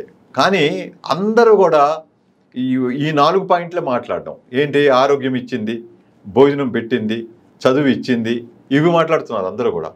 అసలు దీంతో పాటుగా జగన్మోహన్ రెడ్డి గారి ప్రభుత్వం అంటే అప్పుడు పనిచేసిన ఐఏఎస్లు, ఐపీఎస్లు వీళ్ళు ఆ ప్రభుత్వ అధికారి అయినటువంటి జగన్మోహన్ రెడ్డి గారు చెప్పబట్టో లేకపోతే వాళ్ళ క్యాబినెట్ చెప్పబట్టో వీళ్ళ వల్ల డెవలప్మెంట్ కూడా జరిగిపోతాం సైమల్టేనియస్లీ. ఆ డెవలప్మెంట్ అనే పట్టాను వదిలేసి ఎంతసేపు అభివృద్ధి తినిపించారు, బతికిచ్చారు, మందులు ఇచ్చారు, ఇంటింట వైద్యం జరిగింది, లేకపోతే ఇంటికి వెళ్ళి వాలంటీర్లు వేలుముద్ర తీసుకుని ఇచ్చారు అని వాలంటీర్ల గొప్పతనాన్ని ప్రమోట్ చేసినట్టు అయింది. ఇవి కాకుండా చాలా ఏరియాల్లో అది చివరికి ఫ్యాగ్ ఎండ్ లో జగన్మోహన్ రెడ్డి గారు ఎలక్షన్ క్యాంపెయిన్ లో డైరెక్ట్ గా పీపీటీ వేసి చూపిస్తే ఆ పీపీటీ కూడా ఇంకా బాగా తయారు చేయాలి. ఇంకా తయారు చేయలేదు, నిజం మాట్లాడితే వేగ్గా ఉంది. ఇప్పుడు పీపీటీ తయారు చేసే ఎక్స్పర్ట్స్ కూడా ఉంటారు. ఫ్యాక్ట్స్ ఏం అబద్ధాలు చెప్పకూడదు, అవి బాగా ప్రచారంలోకి వెళ్ళాలి. వాడికి అసలు ఏమి చదువు సంజలు లేని రిక్షా పుల్లలకు కూడా అర్థం అవ్వాలి. ఈ 10 రూపాయలు 20 రూపాయలు ఎట్లా అయ్యింది, ఎన్ని పరిశ్రమలు వచ్చాయి, ఎట్లా అయ్యాయి, ఇవన్నీ కూడా ఏదో మీ స్టూడియోలోనే అనలిస్ట్ ప్రసాద్ గారు అనుకుంటాను, అలాంటి వాళ్ళ ప్రయత్నం చేశారు. ఆయన సీఏ వరకు చదివారు, అట్లా మేధావులు ఉన్నారు, చేశారు. కానీ అది ఎవరు ఎక్కువగా చెప్తే వింటారో తెలుసా? ప్రజా రిప్రజెంటేటివ్స్, మెయిన్ గా ఎమ్మెల్యేస్, పంచాయతీ నాయకులు, వీళ్ళు ఎవరైతే ప్రజల్ని రిప్రజెంట్ చేస్తారో, నా వెనకాల 100 మంది ఉన్నారో ఆ 100 మందికి నేను చెప్పేదే ఎక్కుతుంది. నాకంటే ఎక్కువ చదువుకుని వాడు చెప్పేశారు కదా అని వాడిని వినరు. నేను తిరిగి వీళ్ళకి లోకల్ గా ఛాయ్ తాగిపిస్తూ చెప్తే చాలా వెళ్తుంది. అది చేయలేకపోయారు. నిన్న కూడా ఒక ఇంటర్వ్యూలో జగన్మోహన్ రెడ్డి గారి మామయ్య ఆయన రవీంద్ర రెడ్డి గారి ఇంటర్వ్యూలో ఆయన మాట్లాడడం కూడా చూశాను. ఆయన కూడా ఈయన డెవలప్మెంట్ చెప్తారా అంటే ఆయన కూడా వెల్ఫేర్ స్కీమ్స్ గురించే మాట్లాడుతున్నారు. ఇప్పటికి కూడా ఇంకా ఇది కూడా అది మిస్ అవుతుంది. నేను అనుకోవడం ఒక పరిశీలకుడుగా, నాలెడ్జ్ ఉన్న వ్యక్తిగా మాట్లాడితే 2 ఏరియాల్లోనూ డెవలప్ చేశారు. ఆ 2 ఏ విధంగా డెవలప్ చేశారు అనేది ఎక్కలేదు ఎంతసేపు. ఎవరు మాట్లాడినా ఈజీగా రోడ్లు లేవు అంటారు. అసలు నేను ఆంధ్రప్రదేశ్ వెళ్ళని వాడు కూడా ఇక్కడ ఉండి అక్కడ రోడ్లు లేవు అంటారు. ఉత్తినే అంటే 100 మంది రోడ్లు లేవు అన్నారని కొన్ని టీవీలు రోడ్లు లేవు అని చెప్పి ఎక్కడో ఎడిట్ చేసి చూపించారని చెప్పి దాదాపు 680 కిలోమీటర్లు ప్రయాణం చేసినటువంటి పాదయాత్ర చేసినటువంటి లోకేష్ గారే ఒక గుంట చూపించలేదు కనీసం. ఇప్పుడు అన్ని వేల కిలోమీటర్లు జర్నీ చేసినప్పుడు ఏదో ఒకటి ఇదిగో రోడ్లు బాగాలేదు అంటే ఇది అని చెప్పి ఎన్నో రకాల సెల్ఫీలు చేశారు కదా. డిక్సన్ కంపెనీ మెయిన్ తెచ్చింది, ఈ రోజు బస్సులు వస్తున్నాయంటే మెయిన్ తెచ్చింది అని చెప్పి చాలా సెల్ఫీలు పెట్టారు ఆయన.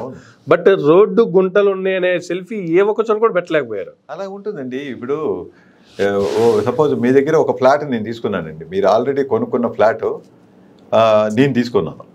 ఓకే, సపోజ్ నేను కొన్నాను అనుకోండి, కొన్నాక పార్కింగ్ లేదు, చిన్న పార్కింగ్, స్కూటర్ పట్టే పార్కింగే, కార్ పట్టే పార్కింగ్ లేదు. కానీ అది తెలుసుండే కొన్నాను నేను. తర్వాత పార్కింగ్ లేదని మిమ్మల్ని ఫోన్లు చేసి దెప్పితే ఎలా ఉంటుంది? అది లేదనే కదా. లేకపోతే నా తర్వాత కొన్నవాడు, లేకపోతే నా పిల్లలు ఎవరు నన్ను దెప్పకూడదు కదా, తెలుసు కదా, తెలుసు. అదే విధంగా సపోజ్ జగన్మోహన్ రెడ్డి గారి 2019 నుంచి 2024 వరకు రోడ్లు లేదని నిదానం అంటే 2018లో వేయలేదే కదా, వేయనట్టే కదా. అంతే కదా. రోడ్లు అనేది ప్రతి 7 వేసేవి కాదు కదా, ప్రతి 2 ఏళ్లకి కొట్టుకుపోవు కదా. నిజంగా క్వాలిటీతో వేస్తే ఆ రోడ్లు కనీసం 10 ఏళ్ళు లైఫ్ స్పాన్ ఉంటుంది లేదా, 10 ఏళ్ళు ఉంటుందా లేదా? పోనీ నేను ఇంజనీర్ కాదు, నాకు తెలియదు. 10 ఏళ్ళు అయితే ఉంటుంది, మినిమం ఉండాలి. న్యాయంగా వేస్తే మంచి కాంట్రాక్టర్స్ వేయాలి. అయితే ఇప్పుడు వీళ్ళు రాగానే రోడ్లు లేవు అంటే ఆల్రెడీ రోడ్లు లేవనే కదా. కనుక ఎర్లియర్ గవర్నమెంట్ కూడా అనాలి, ఇద్దరు బాధ్యులే. ఇప్పుడు వేయినందుకు వీళ్ళు అంతకు ముందు వేయలేదు కాబట్టి వాళ్ళని ఇద్దరిని కలిపి అనాలి. షేరింగ్ ఇద్దరికి ఉంది, అది మర్చిపోతారు. కనుక ఏంటంటే ఈ ప్రజలంతా కూడా ఆ పేలైన ఆ క్యాప్షన్ పట్టుకుంటారంటే రోడ్లు లేవు అంటే రోడ్లు లేవు, అదే 10 టీవీల్లో ఓదర కొడుతుంటే అదే పట్టుకుంటారు. ఈజీ మాట.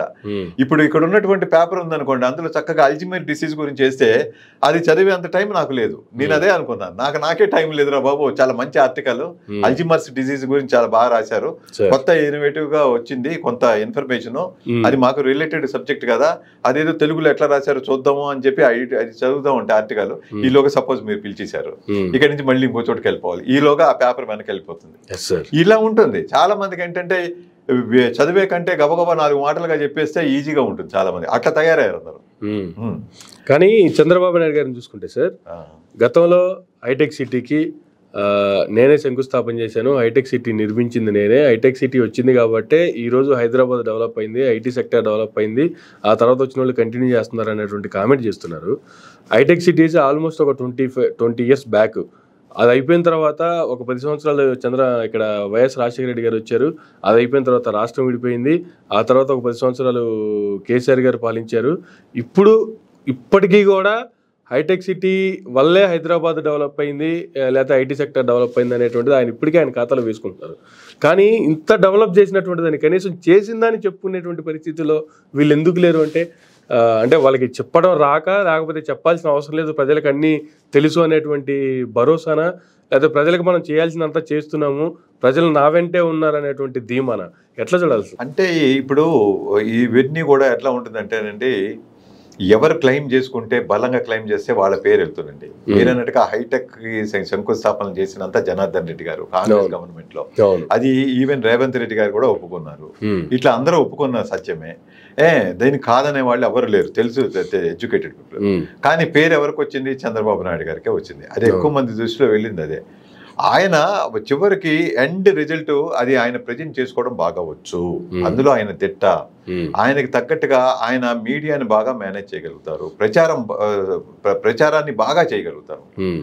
ఒక యుద్ధంలోట అంటే దీనికి కనెక్షన్ చిన్న స్టోరీ. శ్రీకృష్ణదేవరాయలు కూడా చాలా సార్లు తగిన సైన్యం లేనప్పుడు ఒకసారి తిమ్మరుసు ఇచ్చినటువంటిది ఇదేంటంటే, ఎక్కువ ఆకులు తెప్పించండి, ఒక 10,000 ఆకులు తెప్పించండి, ఇస్తరాకులు, దానికంతా పెరుగు అన్నం అవి పోయండి, నాన్ వెజ్ ఏదో తినేసిన ఆహారం పోయండి, పూసి 10,000 ఆకులు బయట ఇసిరేయండి. అదే విధంగా కమ్యూనికేషన్ అవుతుందంటే 10,000 మంది ఉన్నట్టు లెక్క. ఆ సైన్యాన్ని చూసి దడుస్తారు, వాళ్ళ దగ్గర అంతమంది ఉండరు మాక్సిమం. అలాగనే ఇప్పుడు వైస్రాయ్ హోటల్ అంతమంది లేకపోయినా కూడా, ఉదాహరణగా ఈ 10-20 మందో అయినా కూడా 100 మంది ఉన్నారన్నట్టుగా ఈ కద్దరు పంచీలు కట్టుకుని ఉన్న ప్రతి వాళ్ళు ఎమ్మెల్యేలుగా దూరంగా చూసే వాళ్ళకి గ్లాసుల నుంచి కనబడ్డారు అనుకోండి. ఎమ్మెల్యే గారు 4 ఫ్రెండ్స్ని తెచ్చుకుంటే వాళ్ళు కూడా సేమ్ డ్రెస్సులు వేసుకుంటే ఎమ్మెల్యేలాగా పెట్టుకుంటే హడావిడిగా తిరిగితే బాబాయ్ 70 మంది ఉన్నారు, 100 మంది ఉన్నారు ఆల్రెడీ, ఇంకేంటి మీరు వెళ్ళకపోతే వేస్ట్ అయిపోతారన్న ఇది తీసుకురాగలిగారా లేదా సక్సెస్ఫుల్ గా? మెచ్చుకోవాలి, ఒక విధంగా మెచ్చుకోవాలి. ఇదే నేను ఆయన్ని ఇదితో అంటల్లా, అది జరిగిపోయిన చరిత్ర, దాన్ని నేను మార్చలేనే ఏం లేదు, అందరికి తెలిసిందే. ఏ విధంగా చేయగలిగారు? ప్రచారంతో చేయగలిగారు. ఎవరు గ్రేట్? ఈ టీవీలు, ఈ ఎస్పెషల్లీ పేపరు అట్లాంటి బ్రహ్మాండంగా రాసేశారు. ఇంకేముంది అన్నట్టుగా హడావిడి పెట్టేశారు, చేసి అందరినీ కన్ఫ్యూజన్లోకి నెట్టేశారు. అప్పుడు ఏమి అపంశుభం తెలియని ఎన్టీ రామారావు గారు లాంటి వాళ్ళు బోలా మనుషులకి ఏమి తెలియదు. ఆయన ఏమయ్యారు పాపం? మోసపోయారు, చాలా మోసపోయారు. ఆయన జాతకం ఒక్కసారిగా తిరగబడింది. మహారాజు చక్రవర్తి, గ్రేటెస్ట్ జాతకుడు ఎన్టీ రామారావు గారు. అటువంటి ఇది ఇలా అవుతుందా అని చెప్పి అప్పట్లోనే శ్రీనాథ మహాకవి చివరిలో ఇది నాగలి లాగాడు, తిండికి కరువు అయిపోయింది అతనికి, అతని వెండి కడియం కూడా అమ్మేసుకోవాల్సి వచ్చింది. ఇవన్నీ చదివాను. అవన్నీ ఉత్తినేమో నిజమా కాదా అన్నట్టుగా అంత బాధ కలిగింది.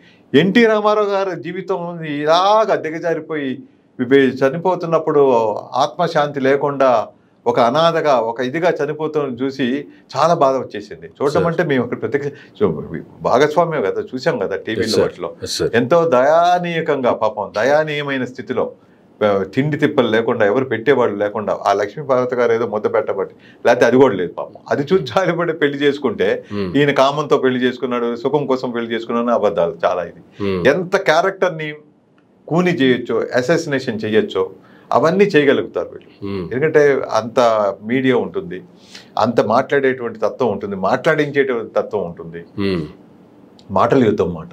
అందుకే ఇదైంది. అలాగా ఈ ప్రచారం చేసుకోవడంలో ఈ వైసీపీ వెనకబడింది. నిజంగానే చెప్పడం రాదు. ఎంతసేపు మంచి లీడర్స్ కూడా కొంచెం గబుకని తిట్టడము అట్లా అనుకున్నారు తప్పించే వాళ్ళకి తెలిసింది అదే. కానీ కొంచెం హోంవర్క్ చేసుకుని మాట్లాడదాం, కాస్త రాసుకుని మాట్లాడదాం, ఓన్గా ప్రిపేర్ అవుదాం, నాకు తెలియదా నేను తిరిగినోడిని అని చెప్పి ఎంతసేపు ప్రజలకు అవసరమైంది మాట్లాడుతూ ఉంటే ఖచ్చితంగా ఎక్కుతుందండి. ప్రజలకు అవసరం కంటే కూడా నా నోటి తత్తులు తీర్చుకుందాం, లేకపోతే కడుపుపురం తీర్చుకుందాం, లేకపోతే ఇప్పుడంతా ముష్టి యుద్ధాలు, మాటల యుద్ధాలే గెలిచేవి. ఎవరు ఎక్కువ మాట్లాడితే వాళ్ళ వ్యూవర్షిప్ ఎక్కువైపోతుంది. నేను ఇప్పుడు మీ స్టూడియోలో కూర్చొని తిట్టేస్తే నాకు 70,000 మంది, 1,00,000 మంది చూసేస్తారు అని చెప్పి మాట్లాడారు అనుకోండి, పర్వాలేదు. 5గురు చూసినా పర్వాలేదు. కానీ రేషనాలిటీగా మాట్లాడుతున్నాడా లేదా, సత్యాలు మాట్లాడుతున్నాడా లేదా, ఎడ్యుకేట్ చేసే విధంగా ఉందా లేదా, అది మనకు ఉపయోగపడుతుందా, కనువిప్పు కలుగుతుందా అన్నట్టుగా ఉండాలి. ఆ విధంగా బాధ్యత తీసుకుని మాట్లాడాలి. ముఖ్యంగా జగన్మోహన్ రెడ్డి గారు చేసిన స్కీములు అవన్నీ కూడా రిప్రజెంటేషన్ 100% సక్రమంగా జరగల. ఎవరైతే ఎక్స్పీరియన్స్ అయ్యారో, అంటే దీన్ని ఎపిసోడిక్ మెమరీ అంటారు సైకాలజీలో, ఎపిసోడిక్ మెమరీ, ఎక్స్పీరియన్స్ అయ్యారో వాళ్ళు వేసినవే 40%. ఎవరైతే క్రిస్టల్ క్లియర్ గా లేరో, వాళ్ళు కన్ఫ్యూజన్ లో వేసిన వాళ్ళు ఒక 4 నుంచి 5% ఉంటారు పోయిన వాళ్ళు. ఆ 4-5% గురించి మాట్లాడగలిగితే వాళ్ళు ఈ కన్ఫ్యూజన్ లో పోయింది. అది ఈ 40% వచ్చిందన్నారు చూసారా, వీళ్ళు లాయల్టీ ఉంది, వీళ్ళకి తిన్నామే బాగుపడ్డామే లాయల్టీ ఉండబట్టే ప్రజలే మోసం చేయలేదు జగన్మోహన్ రెడ్డి గారిని. కానీ సరిపోలేదు. ఈ మధ్యలో ఉన్నటువంటి వాళ్ళు ఉంటారు, అటు ఇటు కాకుండా కన్ఫ్యూజన్ లో, లేకపోతే కొంత డెవలప్మెంటే ఆలోచించే వాళ్ళు ఉంటారు, అదే పట్టుకొని వాళ్ళని మార్చుకోవడంలో కొంచెం వెనకబడ్డారు. దానివల్ల ఆ తేడా వచ్చింది. ఇప్పుడు ఈవీఎంలు మోసము అవన్నీ మాట్లాడినా ఏదైనా ఉన్నా అంత మరీ రిజల్ట్ తారుమారు చేసేసే రిజల్ట్స్ అయితే రావు నేను అనుకోను. ఏదో మళ్ళీ వైసీపీ వచ్చేసేది టోటల్ గా, ఈ కూటమి పోయేది అని నేను అనలేను. కానీ ఏదో సీట్లు పెరిగి ఉండేవి, న్యాయంగా సీట్లు పెరిగి ఉండాలి. ఇది 11 అనేది అబ్జర్వ్డ్, ఎవరైనా చెప్తారు. కానీ 40% ఉన్నారంటే చాలా గ్రేట్. వాళ్ళకి ఏమి పోలా. అప్పుడు 50%, 49 చిల్లర వచ్చింది, 50% వరకు వచ్చింది నెగ్గినప్పుడు. ఓడినప్పుడు ఆ 9% తగ్గింది. ఆ 9%లోనే వీళ్ళు ఉన్నారు. ఆ 9%లోనే నాకు అన్యాయం జరిగింది, ఎంత పని చేసినా నన్ను గుర్తించలేదు, వీళ్ళ వల్ల ఇంట్లో తిట్లు తిన్నా, ఇదే 5 ఏళ్ళు ఇంటికి 5 రూపాయలు పెట్టలేదు, నేను సంపాదించలేకపోయా పార్టీని నమ్ముకొని అన్న కార్యకర్తలు వీళ్ళు నిరాశ నిస్పృహకి గురవడం వల్ల కొంతమందికి, ఆ బిజినెస్ పీపుల్కి ఆ బిల్స్ అవి క్లియర్ అవ్వకుండా, మన నుంచి మనకి ఇవ్వకుండా ఈ పేద ప్రజలకు దొబ్బి పెడుతున్నాడు ఈయన, అందుకని చెప్పి కార్డు వదిలేసిన వాళ్ళు ఉంటారు. ఆ డిఫరెన్సే అంత పర్సెంటేజ్లో ఉంది. అది వేలల్లో లక్షల్లో ఉంటే చాలుగా పర్సెంటేజ్ వస్తుంది. అది జనరల్ గా జరిగింది. 40% వేసారంటే అంతా చల్లా చెదురైపోలేదు. క్యారమ్స్ లో ఒక్కసారి కొడితే పిక్కలన్నీ చల్లా చెదురైపోయినట్టుగా అన్ని కోల్పోలేదు వైసీపీ. కానీ ఖచ్చితంగా గెలిచిపోతాం అని చెప్పి అసలుకు ఎక్కడ ఓటమిని ఒక ఫ్రాక్షన్ ఆఫ్ ఇదిలో డిజిట్ లో కూడా ఊహించినటువంటి జగన్మోహన్ రెడ్డి గారికి, ఆయనకు సంబంధించిన మనుషులకి షాక్ గానే ఉంటుంది. ఎప్పుడు ఊహించని జరిగితే షాకే కదా, ఆ షాక్ లో వాళ్ళు ఉన్నారు. కనుక ఇంకా నేను వాళ్ళు ప్రమోట్ చేసుకోవాలి. వాళ్ళు అవసరానికి మించి వాలంటీర్స్ ని ప్రమోట్ చేశారు. వాలంటీర్స్ ఉండబట్టే కరోనా టైంలో ఇది అందింది అది అందిందంటే ఇక ప్రజా రిప్రజెంటేటివ్స్ ఎందుకు? వాళ్ళు ఏమైపోయారు? ఎమ్మెల్యేలు, చిన్న స్థాయి నాయకులు చెమట ఒడిచి డబ్బులు పెట్టుబడి పెట్టి జెండాలు మోసి పనిచేసినటువంటి వాళ్ళకి ఏ పేరు ప్రఖ్యాతలు రాకపోతే ఎట్లా? ఏదో 5,000 కోసం పనిచేశారు. వాళ్ళంతా డోర్ డెలివరీ పీపుల్, అంతే, డెలివరీ మెకానిజం.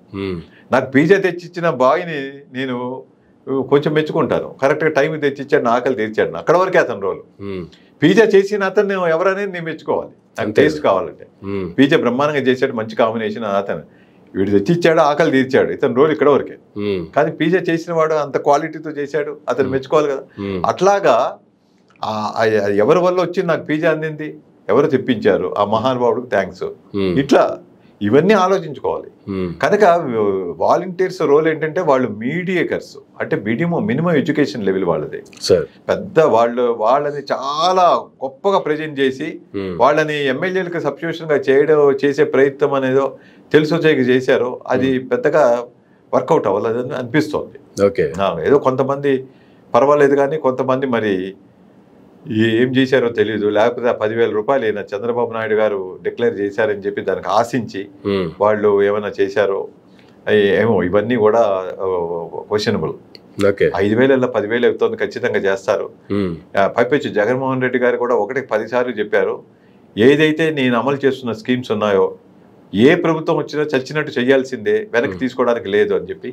తర్వాత ఈ వాలంటీర్ల మెకానిజం ని అవసర కాలంలో ఉపయోగపడిందని చెప్పి దేశంలో చాలా స్టేట్స్ దీన్ని స్టడీ చేశాయని, బాగుందని, మన రాష్ట్రంలో కూడా ప్రవేశపెట్టాలని, ఇన్క్లూడింగ్ రేవంత్ రెడ్డి గారు కూడా ఆలోచన చేశారని విన్నాను.